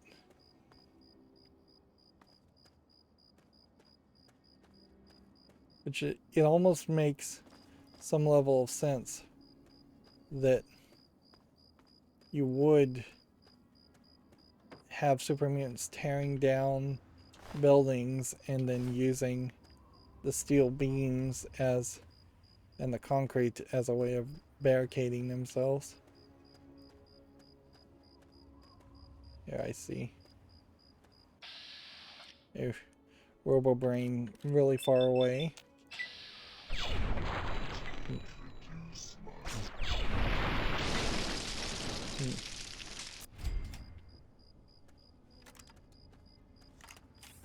Let's see if that was the combat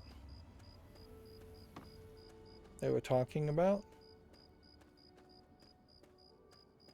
And let's free this, once again, very dark lighting situation.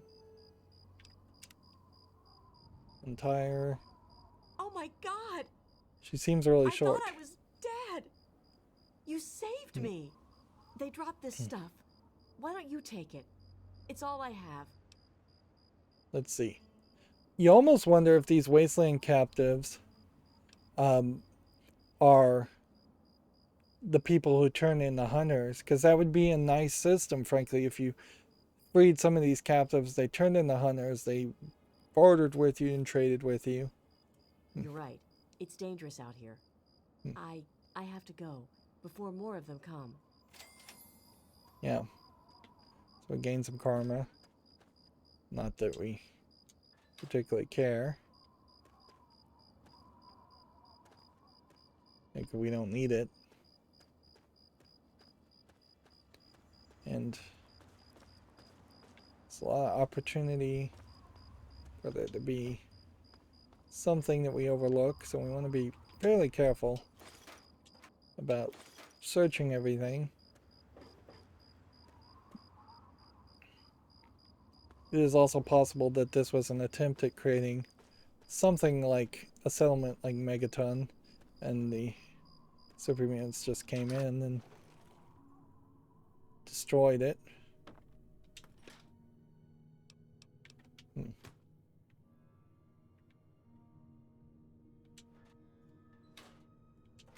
see, ammunition boxes. If I was the producer of this game, I definitely would have said, let's not have 3 ammunition boxes next to each other. Let's just have 1 ammunition box with 3 different types of bullets in it. It's really pointless to waste the player's time as much as this game does. And familiarity is just breeding contempt more than a sense of value.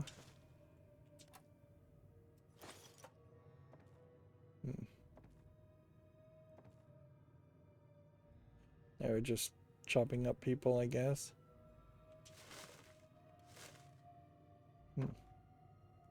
We found a book, but did not find anything else. Okay. So back to the map now. Mason-Dixon salvage. Which, that's a odd name for salvage, but whatever.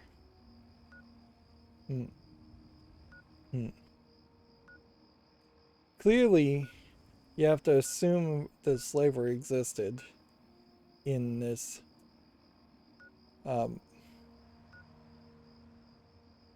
universe, in this version of reality. It had to have existed and then been stopped because we see Abraham Lincoln and we don't get a backstory that makes it seem like the Lincoln Memorial and that history had changed. We maybe haven't seen any evidence of the Civil War in the United States, so that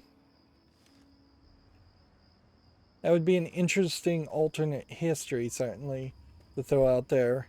If what was different about this universe, what was the thing that got us technology of nuclear radiation cars and all that?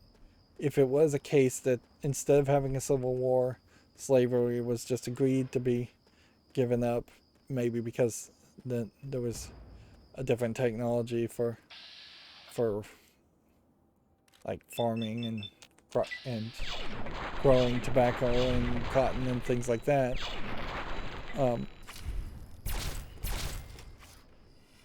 But if there was that united front amongst the early citizens of the United States of America, and that wave of being a united front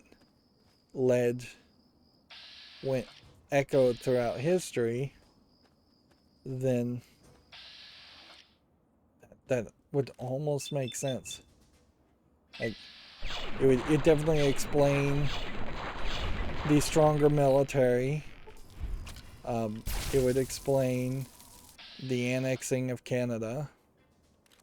If there was less internal conflict and more, perhaps, just xenophobia and anti-American rhetoric. Or anti-United Statesian American rhetoric. Yeah, at this point I'm just shooting these things because they're shooting at me. It's not even worth wandering back there and trying to collect scrap metal off of them.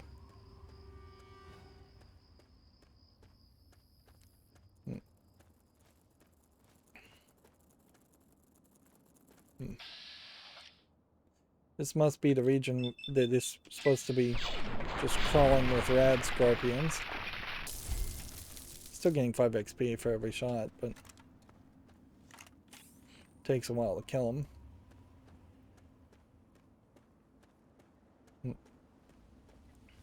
And in a funny way, if the Civil War and slavery wasn't such a big deal, if it just hadn't happened in an alternate universe, then that might explain where the slavery concept came back in this world so easily. Like, man, this game is just throwing everything at me.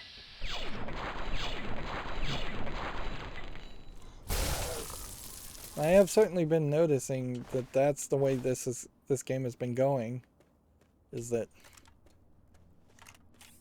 now that I'm at these high levels, they're spawning death claws and bears and just as many things as possible. Of course, it may just be that that's the way it is in these regions, and this is intentionally supposed to be a dangerous area so that low-level players don't feel welcome to investigate the area. Interesting. Just a panel in the middle of nowhere.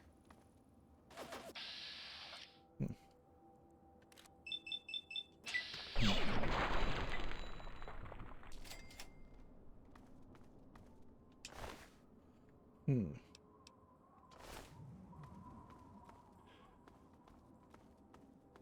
The problem with the idea, though, if you were going to lean on the thought that maybe the Civil War wasn't as bad or didn't even happen in this history, if that was supposed to be the divergent point, is there isn't a lot of integration in the old advertisements and commercials. You're just not seeing people of color in those commercials. Of course, this game isn't going to have like a Aunt Jemima type commercial or something. But when you look on the because that would just potentially get them some backlash.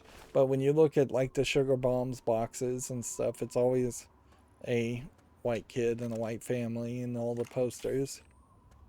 And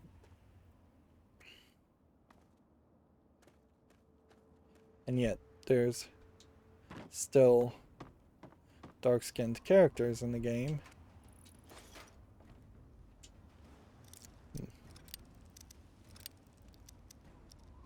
So it can't even be a case that Africans were just never even brought to this America.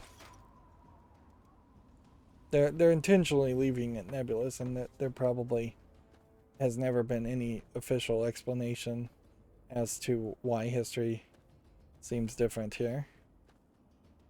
Silo, door to silo. Interesting. Did we need a silo door to get into a silo?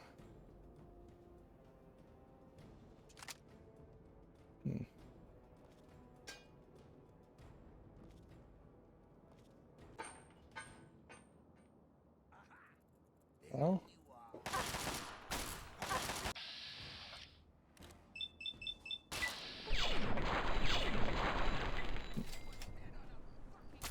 We've got some Talon mercenaries here.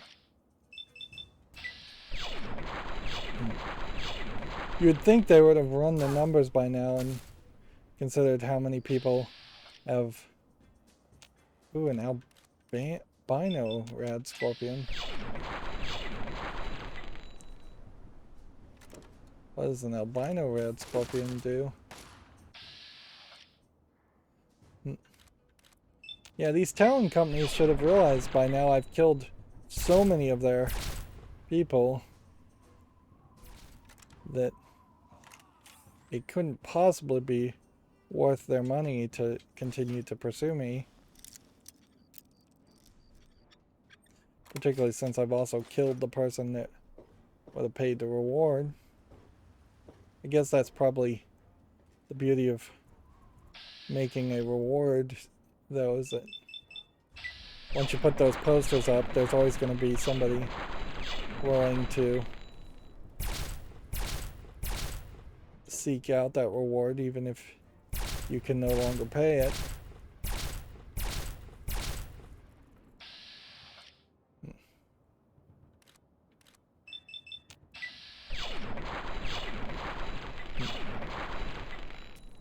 This thing seems really tough. Come on. Please wander back this way. I don't want to leave this area.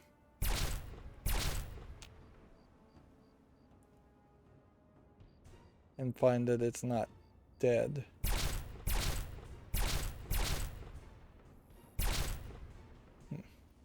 But I'm like trying to shoot it through the wall as it's clipping, and I don't know if I'm actually doing any damage to it.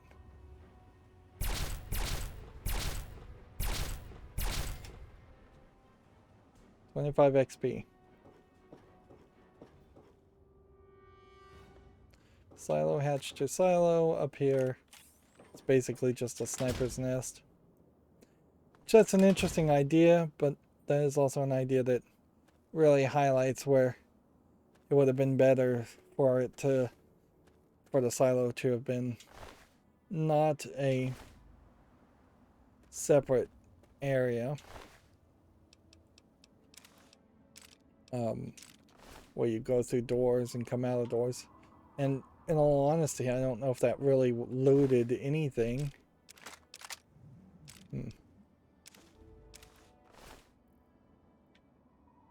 Usually there's 3 of them. This time, I'm only seeing 2 bodies. Notice you can't. You have to jump up here to get up that. Maybe it's because I'm crippled.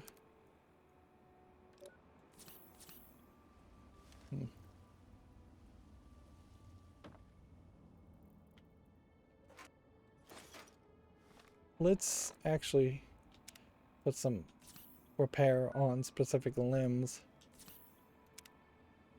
so my arms aren't broken again.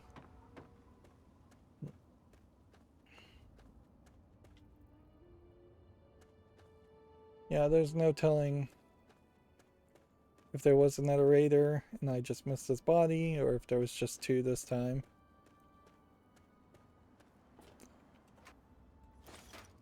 This feels like this is going to be more of a raider-friendly area. You know, I'm still very irritated that we found that that tornado shelter door in that house at the very beginning of the game, and there's still nothing that has ever told us to go through that door. It's just left us hanging almost like a joke or a tease for an incredibly long amount of time. This is Montgomery County Reservoir. So it's a water reservoir, which you would think that would probably play some role in Project Purity of de-irradiating the water. Or maybe it's a source of pure water already. But I don't recall it playing a role. It really feels like we're just going to walk around here, see what looks like water, and that's it. There's no bullets, there's no guns. It's not like these have been turned into snipers' nests. There's something over there.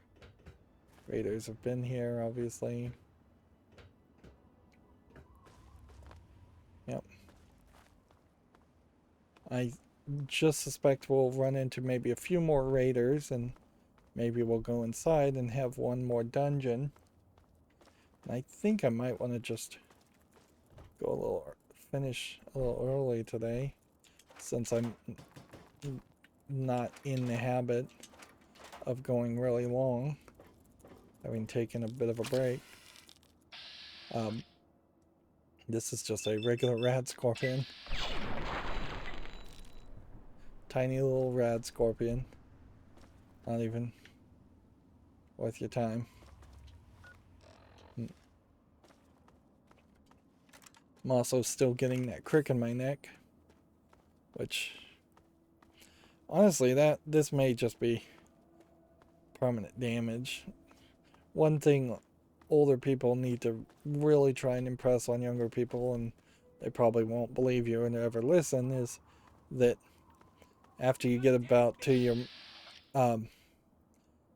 after you get past about your late 20s, you're very unlikely to ever fully recover from even the smallest of injuries. You'll get back to 90%, but you always have that ache and pain. And frankly, it's not even an age thing. 100%. There's totally a possibility you break an arm, break a leg, and you'll just for the rest of your life have some ache or pain around that.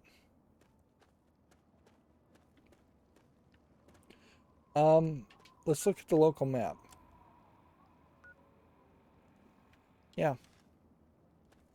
according to the local map, there is not an entrance. Definitely feels like there should have been an entrance to something. Some kind of facility. Alright, we go to this broadcast tower. And reclining groves. So we'll go here, then here, then here, or here, then here, then there. It's probably easiest to go here, here, fast travel back to this, and then go there. You don't have the opportunities you would like to fast travel. This is, you could drink from that water.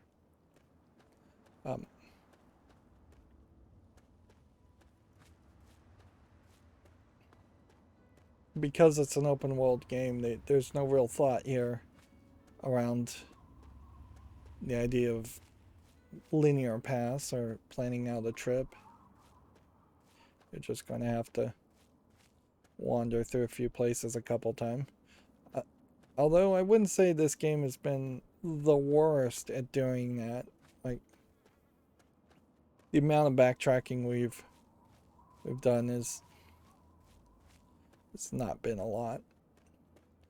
But instead, what we've seen is a lot of cases where you're not really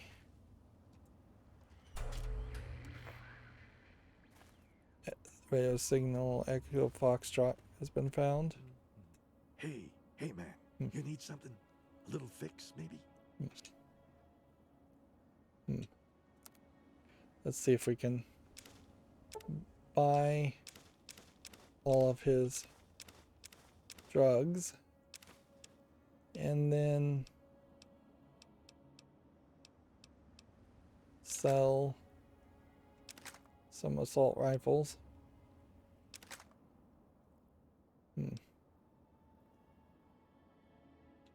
Kind of perfect there.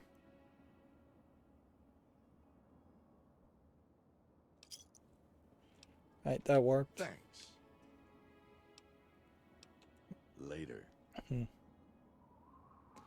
I wonder if these wasteland junkies are around because I specifically made the Ultrajet. That would make sense. But I bet that's not the case. I imagine there will just be wasteland hunters always. There will just be wasteland junkies always. You kind of need to go from that perspective. What would have made more sense is if the game kind of firmly establishes and tells you that yes, there will be hunters throughout the land and junkies throughout the land and several other people.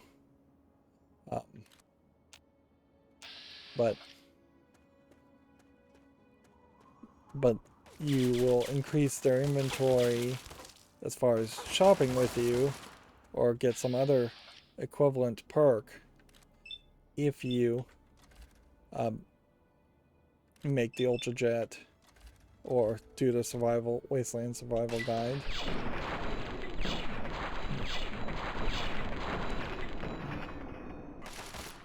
Well, none of that lasted.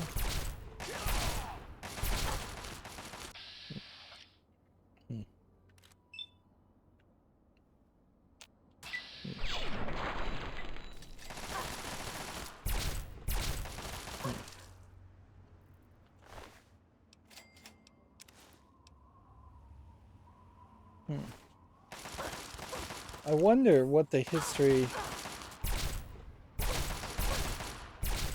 of the Native American wars would have been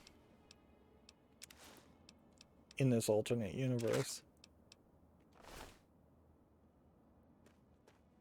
Because that certainly could be a branching point to an alternate history also, is if as the United States tried to move further to the west, they ran into a much more coordinated, strong resistance instead of many broken up tribes that were defeated as far as First Nation Native Americans in the United States. The United States had a major war against them, then perhaps that would have been another unifying force to send the United States down a different path. You could see the scenario where the Civil War was never really happened so much because they instead needed to unify against Native Americans to take that, and then Uncle Leo is a named character. Hello. You haven't shot at me yet. That's different. Let's see. Who are you? I've never met a friendly super mutant before. I was driven out by my brothers. I tried to get them to understand that there was more to life than fighting, His killing. face and teeth moving around this really creepy. Now I wander the wasteland, hoping to find some meaning to life before I die.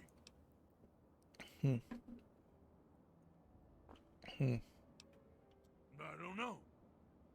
I've always called myself that. Maybe it was my name before I became this. Maybe I read it in a book a long time ago.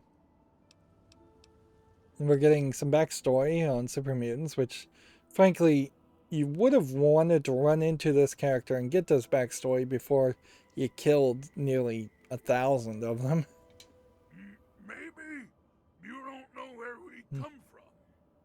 Super mutants, I mean. We aren't born this way. We are created in the cold, dark, metal place where my brothers bring their captives, endlessly trying to make more of us. It was something I could not do. I tried to get them to stop, but they wouldn't listen. They would have killed me if I had not run away.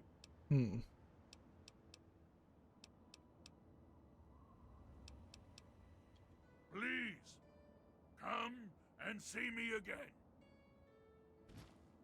Okay. So we've found this Uncle Leo character. Is this Uncle Leo's cabin?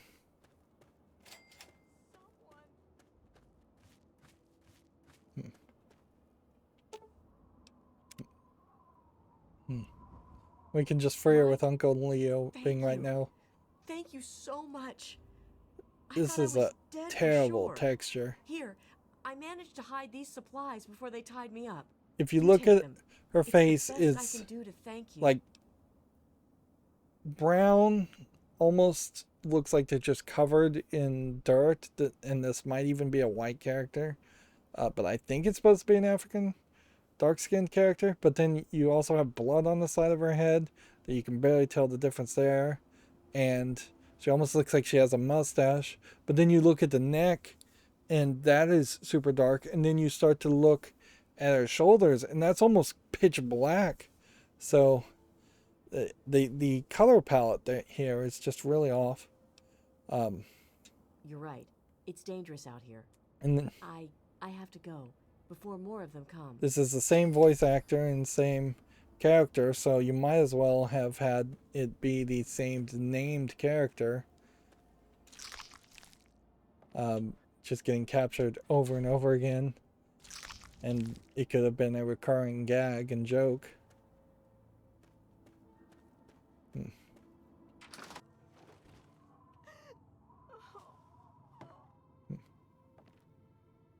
No more So here we have a super mutant master.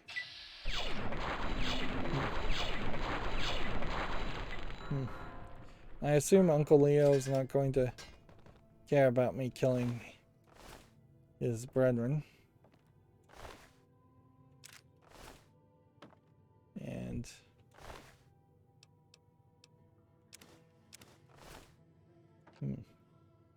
seems almost as if they were torturing or interrogating her. What? Who? Yeah, when you look at the shoulders of this character you too, for it's also real? very dirty and a I'm slightly different safe? color I palette. need to get out of here. Here, take these supplies. It's all I have, but they'll only slow me down. You'd know best, wouldn't you? I have to go. Again, thank you. Yeah. You do run into the lighting problems, and it is kind of a consistent problem in many forms of media where dark-skinned people just require a different level of lighting and a different style of lighting. And I definitely am seeing in this game that they didn't really address that.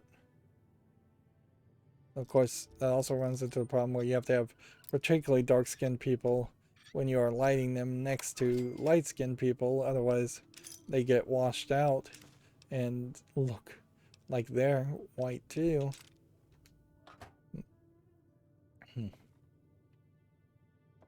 Unfortunately, that's in no way an excuse for effectively having segregated movies or forms of media where every character is white or every character is black, but it does often get used as an excuse.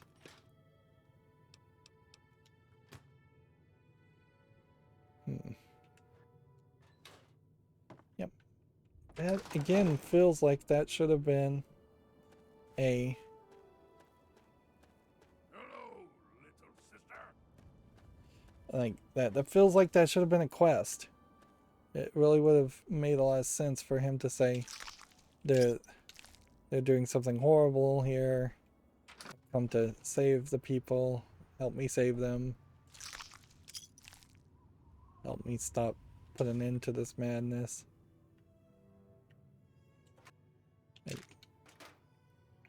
What you're not doing here, obviously, is getting a quest to collect these mutilated organs. You're not getting a quest to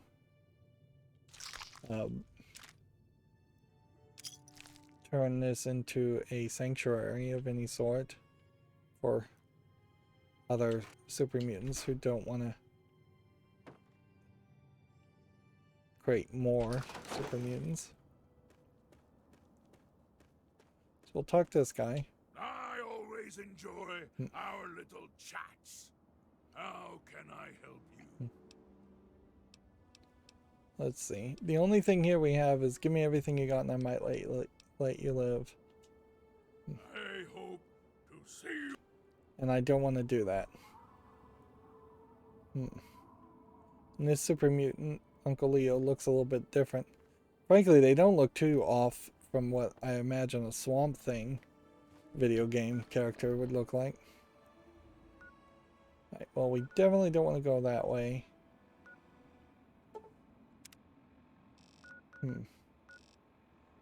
So now we'll fast travel this way. And then we'll go to this location.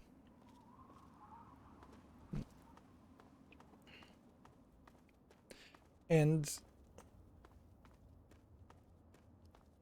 I have to admit, again, a small spoiler to this game, I'm fairly certain at some point you do get a companion who's a super mutant. I don't recall there being two super mutants who were intelligent enough that they could talk. So I would have assumed that Uncle Leo there would have been our companion.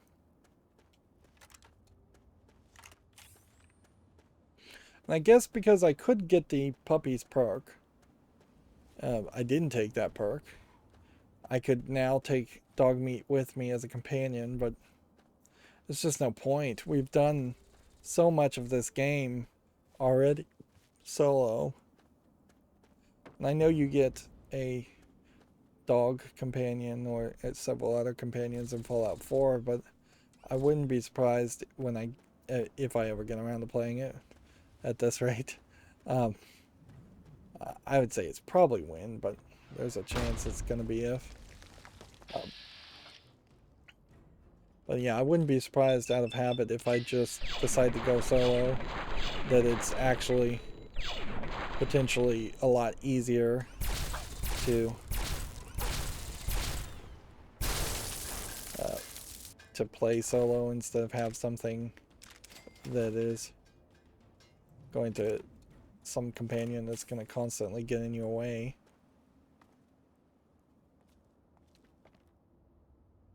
These toys don't seem like they ever play a role.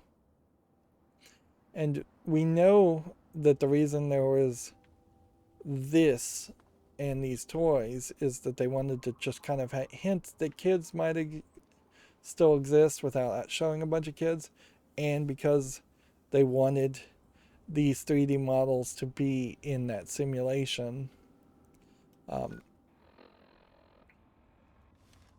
That being said, being in that simulation didn't even really show a lot of that stuff. Who are these? Good to see you. Escaped slaves? Have you heard? A man named Hannibal Hamlin is gathering all the escaped slaves at a safe place called the Temple of the Union. Yep. Finally, people are standing up against the slavers. We're on our way to join Hannibal's cause. Do you know Hannibal Hamlin? Do you know where the temple is? Let's see.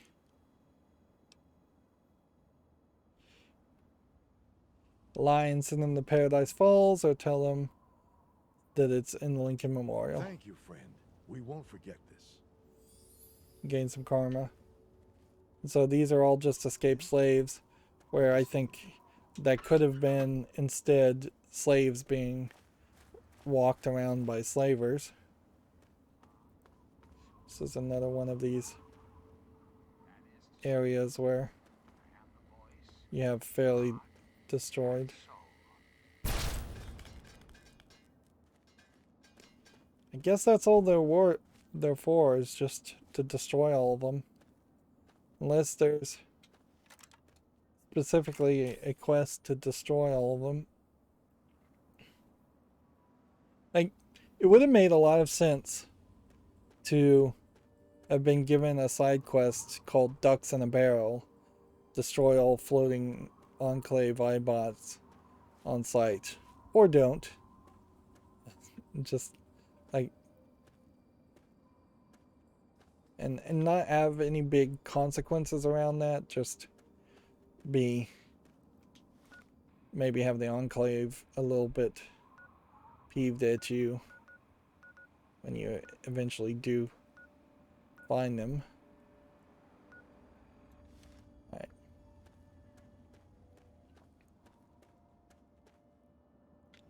So this feels like this is just a collection of buildings. And I'm hoping I didn't miss anything.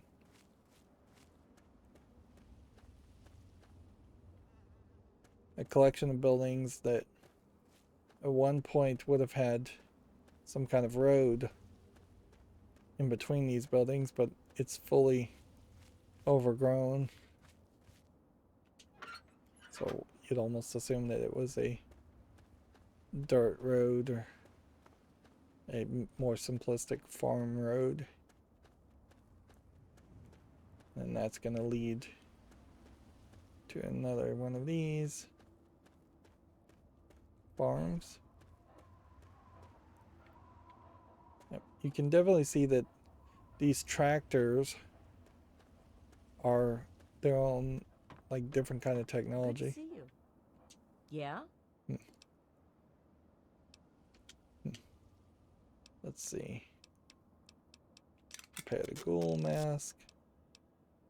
Nothing else. If the price. And we'll sell things. Hmm.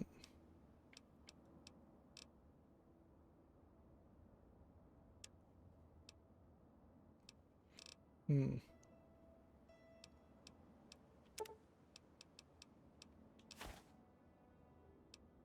Yeah, sell some stim packs. And that way we can take some caps from her. Thanks. Later. Hmm.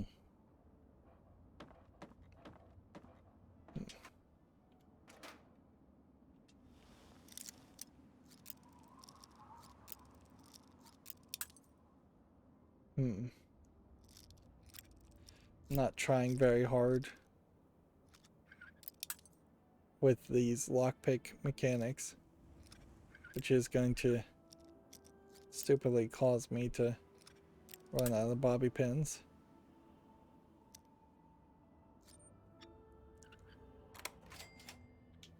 Hmm. Let's see. Here's the scavenger's dog.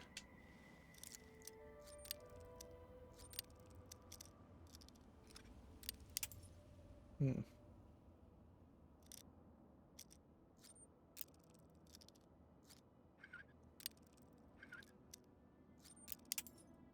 Hmm.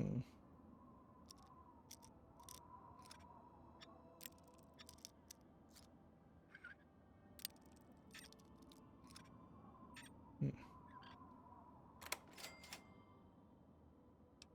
Well, we'll take that.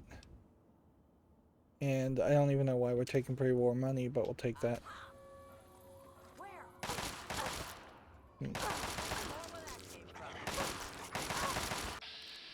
Okay.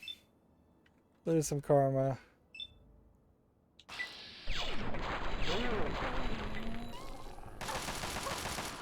Let's see. If you put away your gun, you can't apologize or anything like that. Hmm.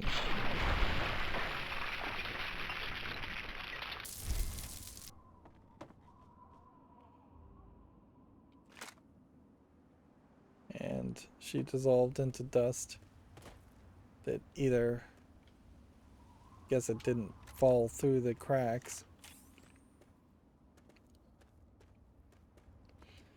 Yeah. I suppose I could opt to save and load, or have not taken the book. Or I can just live with losing a little bit of karma, which doesn't really matter.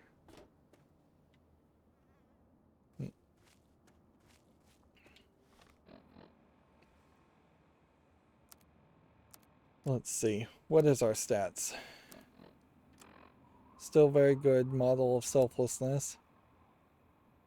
What's one little murder around that? And that increases our sneak. Hmm.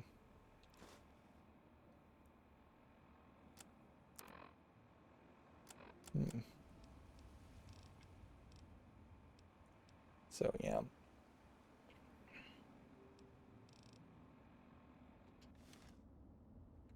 I could also use some health. Just use a bunch of stim packs, it doesn't matter.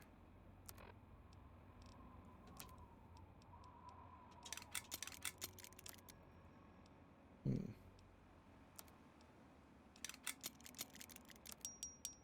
Hmm.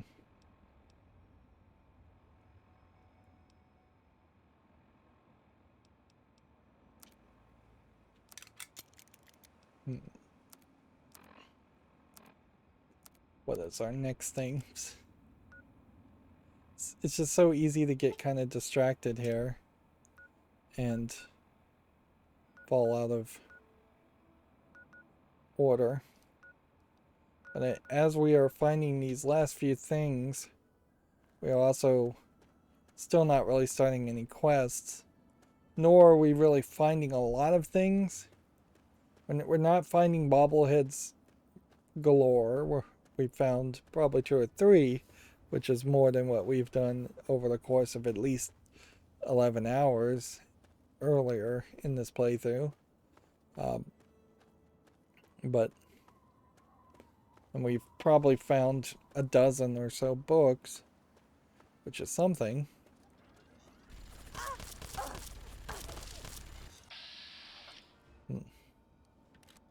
And we are getting small amounts of experience.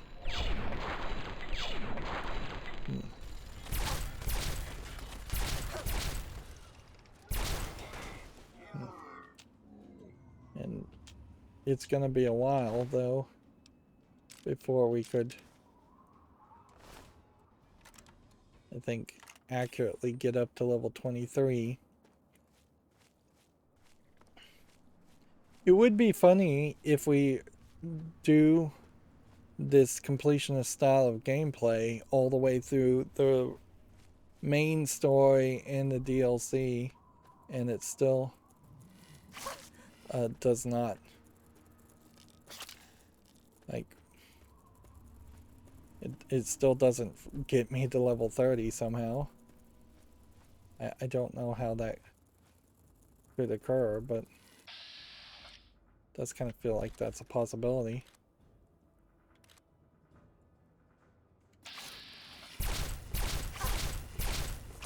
I just hit this rad scorpion twice, and then the giant rad scorpion twice.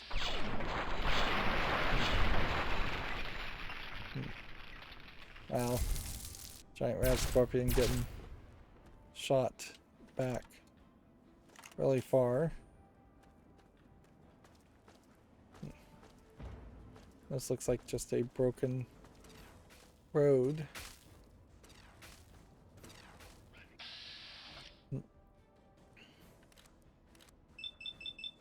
There's not a lot of reason why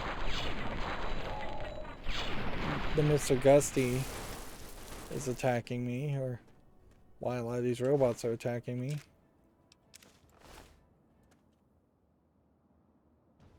Wow, the game almost locked up there. Let's go ahead and make a safety save. I guess that's that power station.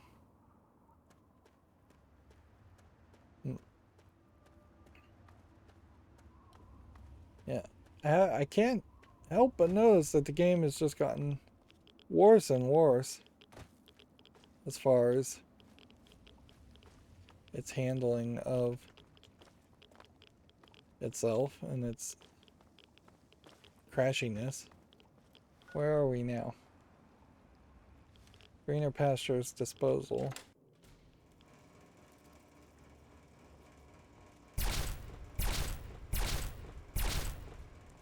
Seriously?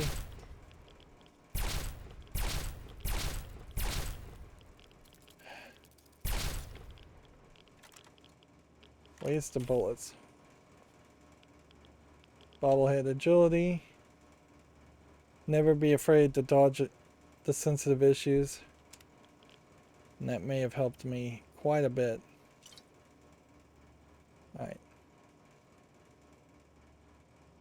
Scrap metal, scrap metal. Noisy sound effects.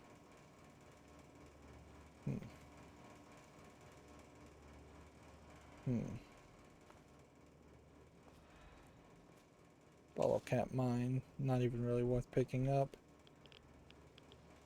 Radiation. Empty desk. Safe. Has nothing in it. Terminal. We haven't even done a hacking terminal at all today, which I think highlights how a lot of these areas just don't have the computer element to it. And frankly, the computer terminal elements could have been completely missing from this game, and it would have felt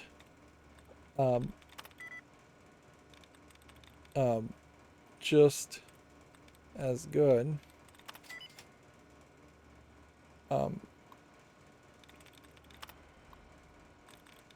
The lockpicking and the hacking both could have been removed as gameplay mechanics. Right. So that disengaged the lock to a safe that didn't have a lock on it anyways. So there's a couple of Nuka-Colas in there.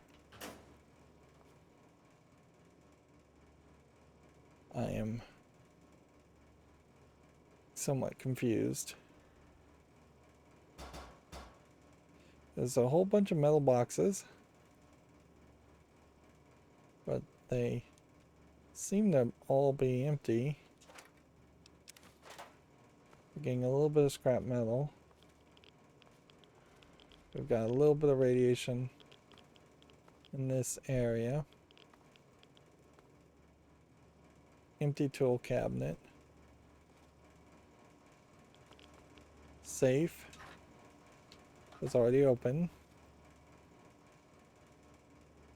Yeah, that is probably a better mod for a game like this too, would be to straight up just unlock all the safes and leave them unlocked. Unlock all the hacked terminals.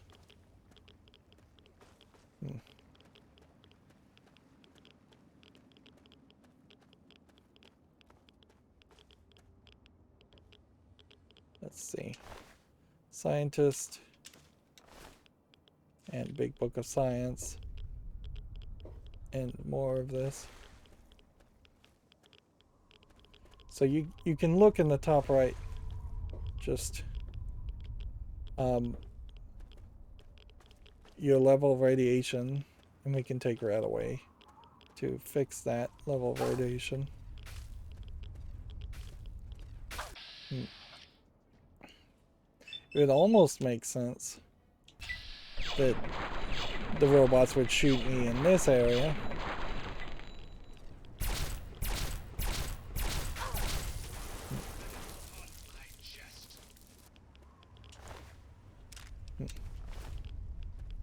We're getting a decent amount of scrap metal for trades-offs of radiation. You would almost expect that there would have been a area like this near Megaton so that you could have gotten irradiated for the Survival Wasteland guide instead of just standing in the water inside of the middle of Megaton, which is irradiated. A large scorch book in the safe, and that's it. An internal medicine journal, a pistol, and some vodka, and clearly this guy was radiated.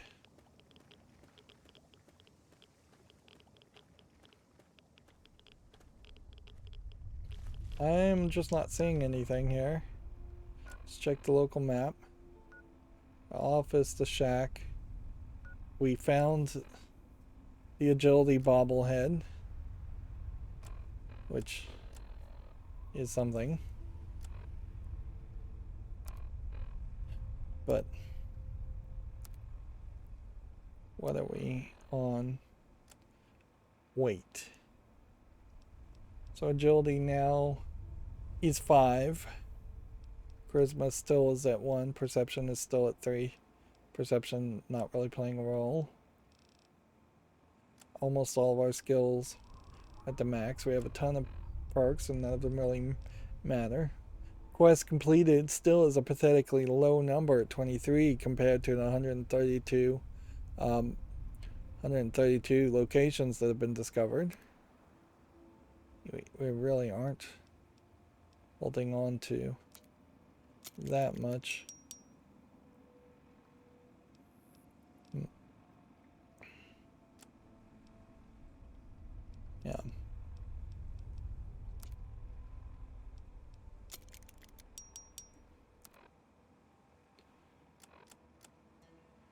Let's see. Vault 92 to do something different. Or Agatha's house. I think we want to find Agatha's house. Just so we can figure out what that is. And then that'll leave more of these Bethesda ruins and these buildings in this whole section as the next thing. And we can start next recording and going towards Vault 92.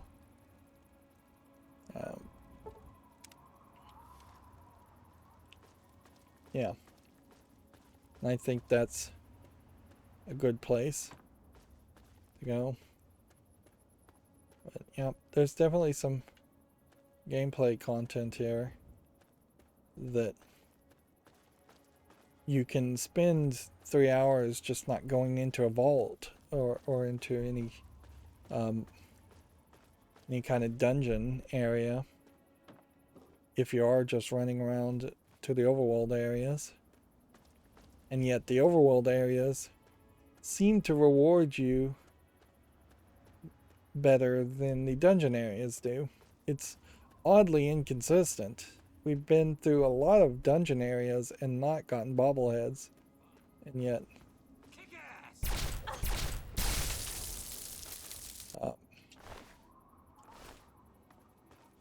but then we're finding these little office-like areas or cave-like areas where you could just have run into the cave and then run out of the cave after collecting the bobblehead. So I imagine there is just an all bobblehead speed run out there for this game where, without it getting too crazy, like most speedruns get too crazy and you're glitching through entire areas and the player can't even, or the viewer watching the person play the speedrun can't even tell what's going on. But yeah, I imagine there's something like a glitchless all bobblehead speedrun concept out there where you could, in a relatively small amount of time... Where is this house? On top of this hill? In a relatively small amount of time, you could just run around everywhere, collect all the bobbleheads. That would get your special stats and everything very high. And then that would create a better starting point for actually playing the game after that. In a lot of ways, though, if I get all the bobbleheads, if I'm at max level in Fallout 3, I'd really like to be able to take that reward and turn it into something in the next game. Like, I would definitely appreciate that. Alright, well, just walked around the ledge there. I guess you were supposed to come over this part and then through here. Well, it definitely makes sense why people wouldn't... why I would have missed this.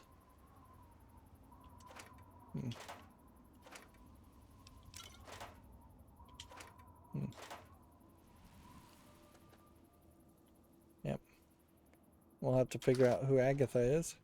Oh my, I wasn't expecting any visitors. Let's talk to her. My. Of course, the problem with this is most of these dialogue choices are just terrible. I'm Agatha. It's so nice to meet you. Is she some kind of witch? Or the equivalent of a witch?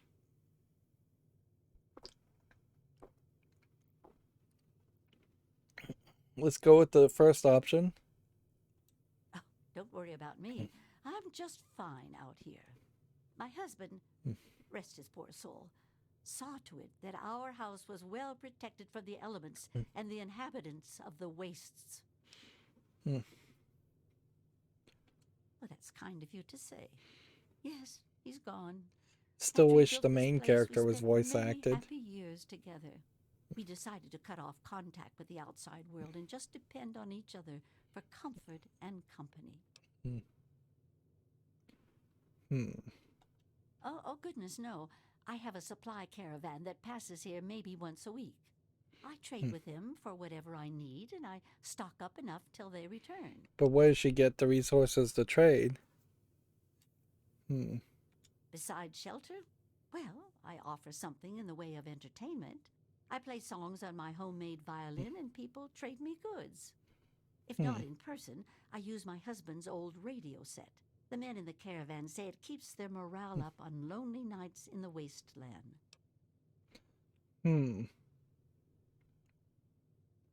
So we have an intelligence option here, so we should go with this. Oh, you are a clever one. Yes, that's exactly the problem that I have with it. It doesn't quite play all of the notes correctly, and I have to constantly tinker with it. Then maybe this is finally the thing that explains the radios. Yes, my husband was very proud of the setup. He tinkered with that thing for years to get it working. I've tried to use it to get whatever I need, but I've never gotten a reply. Thank you. Well, Just my husband exhaust had all his these hobbies. dialogue options? I'm afraid mine was making that sorry instrument. I only wish I could replace it with something better. So this may send me like deep into the metro area to find a violin. But now that you mention it, yes, there is. My trading depends on my violin. Without it, I have nothing to play, no way to make music. If you can bring me a violin, a better one, I'd feel much more secure. Yes, very sad, isn't it? Sad to think that no more musical instruments will ever be made the old way ever again. Well, fortunately, I know where perhaps the last real violin in the world exists. If you give me your word that you will recover it, I will tell you more. Core. With speech at 100%. Or a speech at 84%, which that's odd to have two speech checks. You have a point. Perhaps I've been neglecting needs that you might have and being selfish. I have a small amount of ammunition that my husband left behind.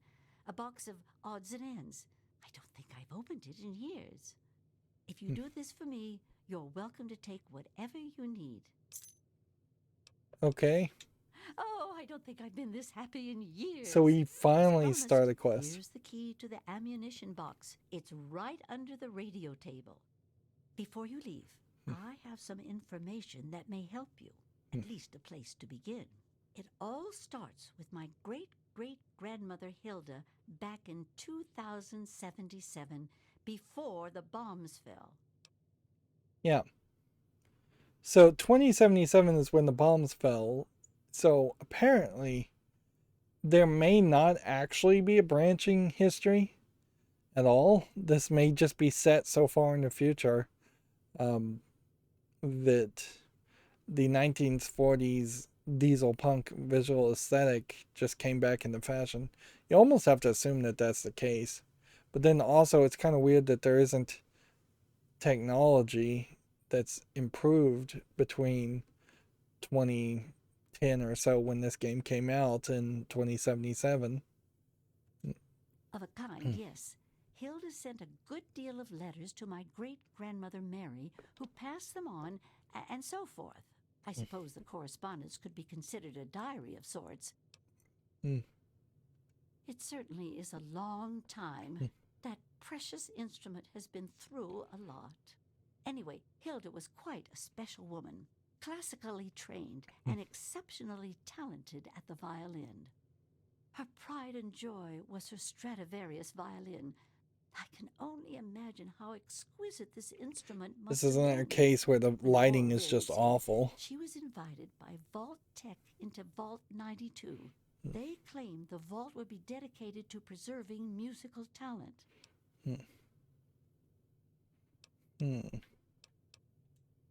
Tech was always promoting the vaults being used for the preservation of the arts and all that nonsense. Hilda couldn't pass on a chance to meet many of the other musical talents of the world, so she accepted their invitation. Then the bombs fell, the vault was sealed, and my family never heard from her again. So this is going to be the plot that gets us into Vault 92, which is good because I'd prefer there be an actual quest to get us into a vault versus just walking up to a vault and walking through it. But we've done that also. She kept it in a special pressurized case. Inside the case is the perfect temperature and humidity for the instrument. If the case is still functioning, the Stradivarius would be in perfect shape. Hilda's Stradivarius was named the Swa Stradivarius. All of them had names. That's what I want you to get. That's the catch. I have no idea where it is. I'd suggest making your way to Vault Tech headquarters in the DC ruins. That would be a good place to begin. Good luck! Interesting. So we have Agatha's song.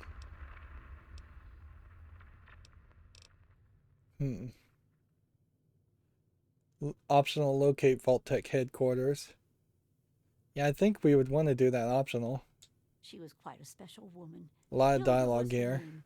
Classically, her pride and joy was her. When war reared its happily. Not too much, I'm afraid.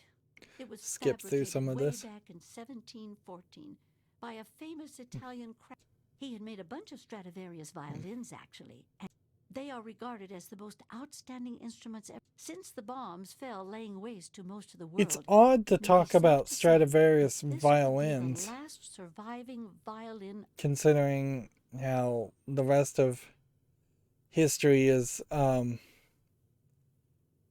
pretty much forgotten and unmentioned for the most part. Big things about the United States are still talked about in this game, but there's no other real history. Well, from my great-great-grandmother's diaries, hopefully. Let's see, we now have an image. I hope you're not thinking. Let's see. I'm sorry. From what I gather, it's located in the ruins of. They told me it had extremely high security and I'd imagine. Watch yourself out there. Okay. So Agatha, let me take a whole bunch of ammo, which we might as well take. She's not using it. Will you? And then toys in the toilet and a bathtub. What's funny about this house compared to other houses is there's a lot of these abandoned shacks don't have any plumbing or toiletry in them. And honestly, I don't even think it's worth looking inside the dresser. Excuse me, sorry. Okay. So that's just auto saving, so we don't really need to make a hard save even. This quest, we now set. Optional locate Vault Tech headquarters has apparently already been done. Let's see if we can find where it was. Let's see. Wouldn't be a metro thing. It would.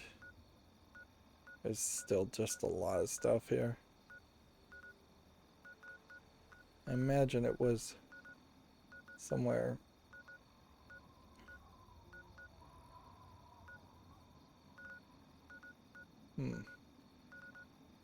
Wasn't over here, was it?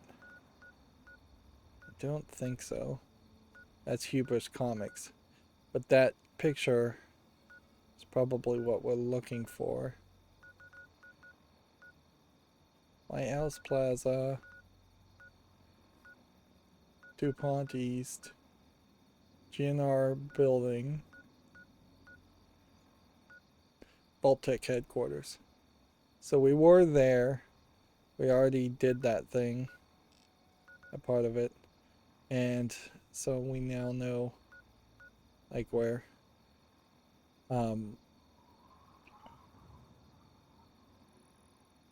Vault 92 is somewhat, and it's inside Old Olney.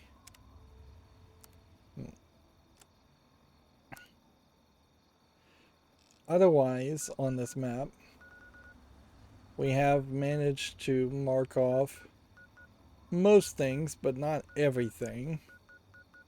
So the lower left side here of the map, from Arlington up to Springvale School and Big Town, is all pretty much here, with the with this relay station here being one to also miss if we're not careful. There clearly will be a final time in which we'll just have to go through everything and look again. But I could see another whole episode. In the next episode, I could see we spend a lot of time in Vault 92, and then we spend a lot of time just going from Republic of Dave down to these other locations, and then working our way to this stuff. And then Bethesda Ruins probably would be the end of the next episode, and then doing some looking around here and looking around there. But yeah, maybe 3 more episodes in total.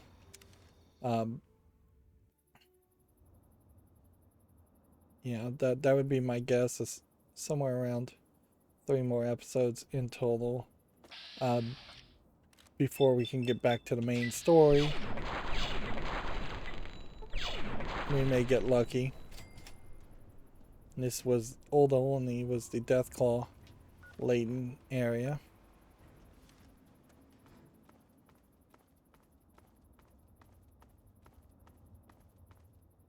Which we know there was a building in Old Olney that was a thing. Notice how they always run with their arms fairly wide.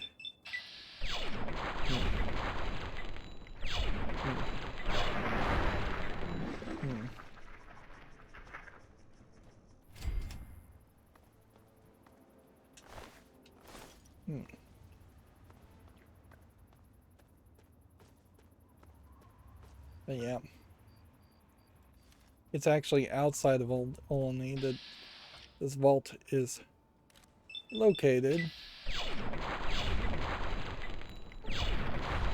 So I'm hoping the door that we couldn't open, that felt like it was going to be maybe even main story related, is actually the exit to Vault 92. And this is another main quest that I just don't think I did when I played this game originally, so this feels like totally brand new content to me. Yep. Yeah, I was not really expecting to just find a vault like that. Just a tunnel dug here. Alright, well, that puts us in a great position to go through a dungeon and see new content. Do this whole Anthony's Agatha song. There's a picture of what the pressurized container is supposed to look like. I wouldn't be surprised if the vault, if it even actually existed, is completely overrun with Deathclaws, and maybe even something more along the lines of Deathclaws are the musicians that were put in Vault 92 because they did some kind of horrific experiment. Right away.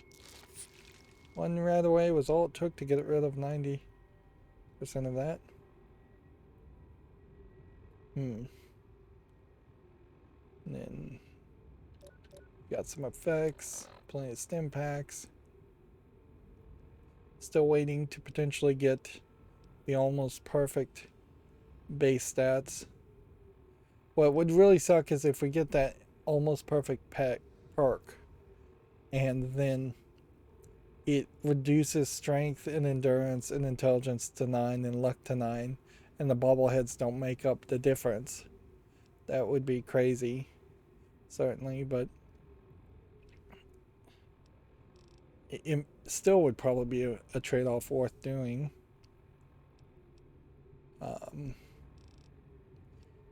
Yeah, and as long as we have points to dump into unarmed and sneak, I don't see a reason to dump more points into big guns and energy weapons. It wouldn't really suck that much if it turns out energy weapons at the end of the game is still stuck at 94. There isn't a big enough difference between something at 94% and 100%. And then items have become completely useless and just wastes of time. It's another mechanic that could probably use an overhaul. Yeah. If I think about it, if the whole item element had not played a role in this game, or played a very small role in this game, you would have had a much quicker experience. In the way that if you're playing a game like Halo and you just have bullets and grenades in those kinds of first-person shooters, yes, bullets and grenades are items, but no, you don't have to go to a whole menu, you don't have to repair the guns, you don't have to sort through a bunch of vendor trash. That would have sped up this game quite a bit. Yes, that also would have taken Fallout 3 yet another step away from being anything close to Fallout 1 or Fallout 2. But most people don't want to play overly complicated RPG games like that. Even a comparison to something like Diablo 1, where in Diablo 1 you're getting a ridiculous amount of items, Fallout 3 kind of fails compared to Diablo 1, even because the items you're getting are often very specialized named items of importance, which you very rarely get a specialized named item in Fallout 3. Or you're getting a lot of items that are upgradable with gems. They have sockets and things like that. With the Fallout appearance, you would expect there to have been different kinds of circuit chips that you could have put in the guns to add effects to it, or different parts of guns you could take apart and reassemble. And maybe Fallout 4 barely touches on that concept, but I don't think it really touches on that concept enough. So you've created a system, particularly in Fallout 3, where you're collecting a ridiculous amount of guns, but they're useless except for repairing, and they're barely useful even when you repair a gun. And the only reason you have to repair is because you put in a system where the guns break down over time, which you could have just gotten rid of that system and reduced the number of guns that were available to pick up. And once you start to optimize systems like that and say, actually, this is just fluff that we could have excised from the game to make the game run faster and turn this from a 300-hour game to a 60-hour game, you would have made a game that's much more palatable in modern time. And that's why I thoroughly do believe that games like this probably should be modded in some way or just remade completely in an abridged format. Because when we do get to a story like Agatha's Song, that's a story of some interest. there is problems in how it's depicted, certainly, but it's something I actually want to do versus just wandering around the wasteland, finding locations and shooting random enemies. The Talon Company enemies and raiders in particular are incredibly redundant and pointless. Of course, Agatha's song is also a great example where we just had way too much dialogue being told to us at once, where instead she could have had us to um, walk to a location as a companion and talk to us as we're walking to that location. She could have had us contact her listen to her over the radio. She could have handed us a recording that we could have listened to as more of a monologue instead of interactive conversation. There is very little value in the interactive conversations that are happening here in this game. But I definitely don't want to be put in conversation dump mode when I'm standing in front of a character, at which point the whole lockpicking mechanics, the hacking mechanics, the fighting mechanics, all of those mechanics are just put on pause for conversation dump mode, and then spend 5 minutes having somebody talk to me and not having the main character even voice, so they're not talking back. And then you get your quests, and then you go out of conversation dump mode to I'm not going to have any conversations for the next 2 or 3 hours mode as I now unpause all the other gameplay mechanics. That's a bad integration, definitely. Anyways, I feel like I've touched on these concepts before, and I don't want to go any longer, so that's going to be it for this recording. As always, I ask you to like, share, subscribe, comment, and watch every second of my videos. If you want a friend or follow me on any social media sites, there's a whole bunch of links down below. Thank you for watching. Have a good evening.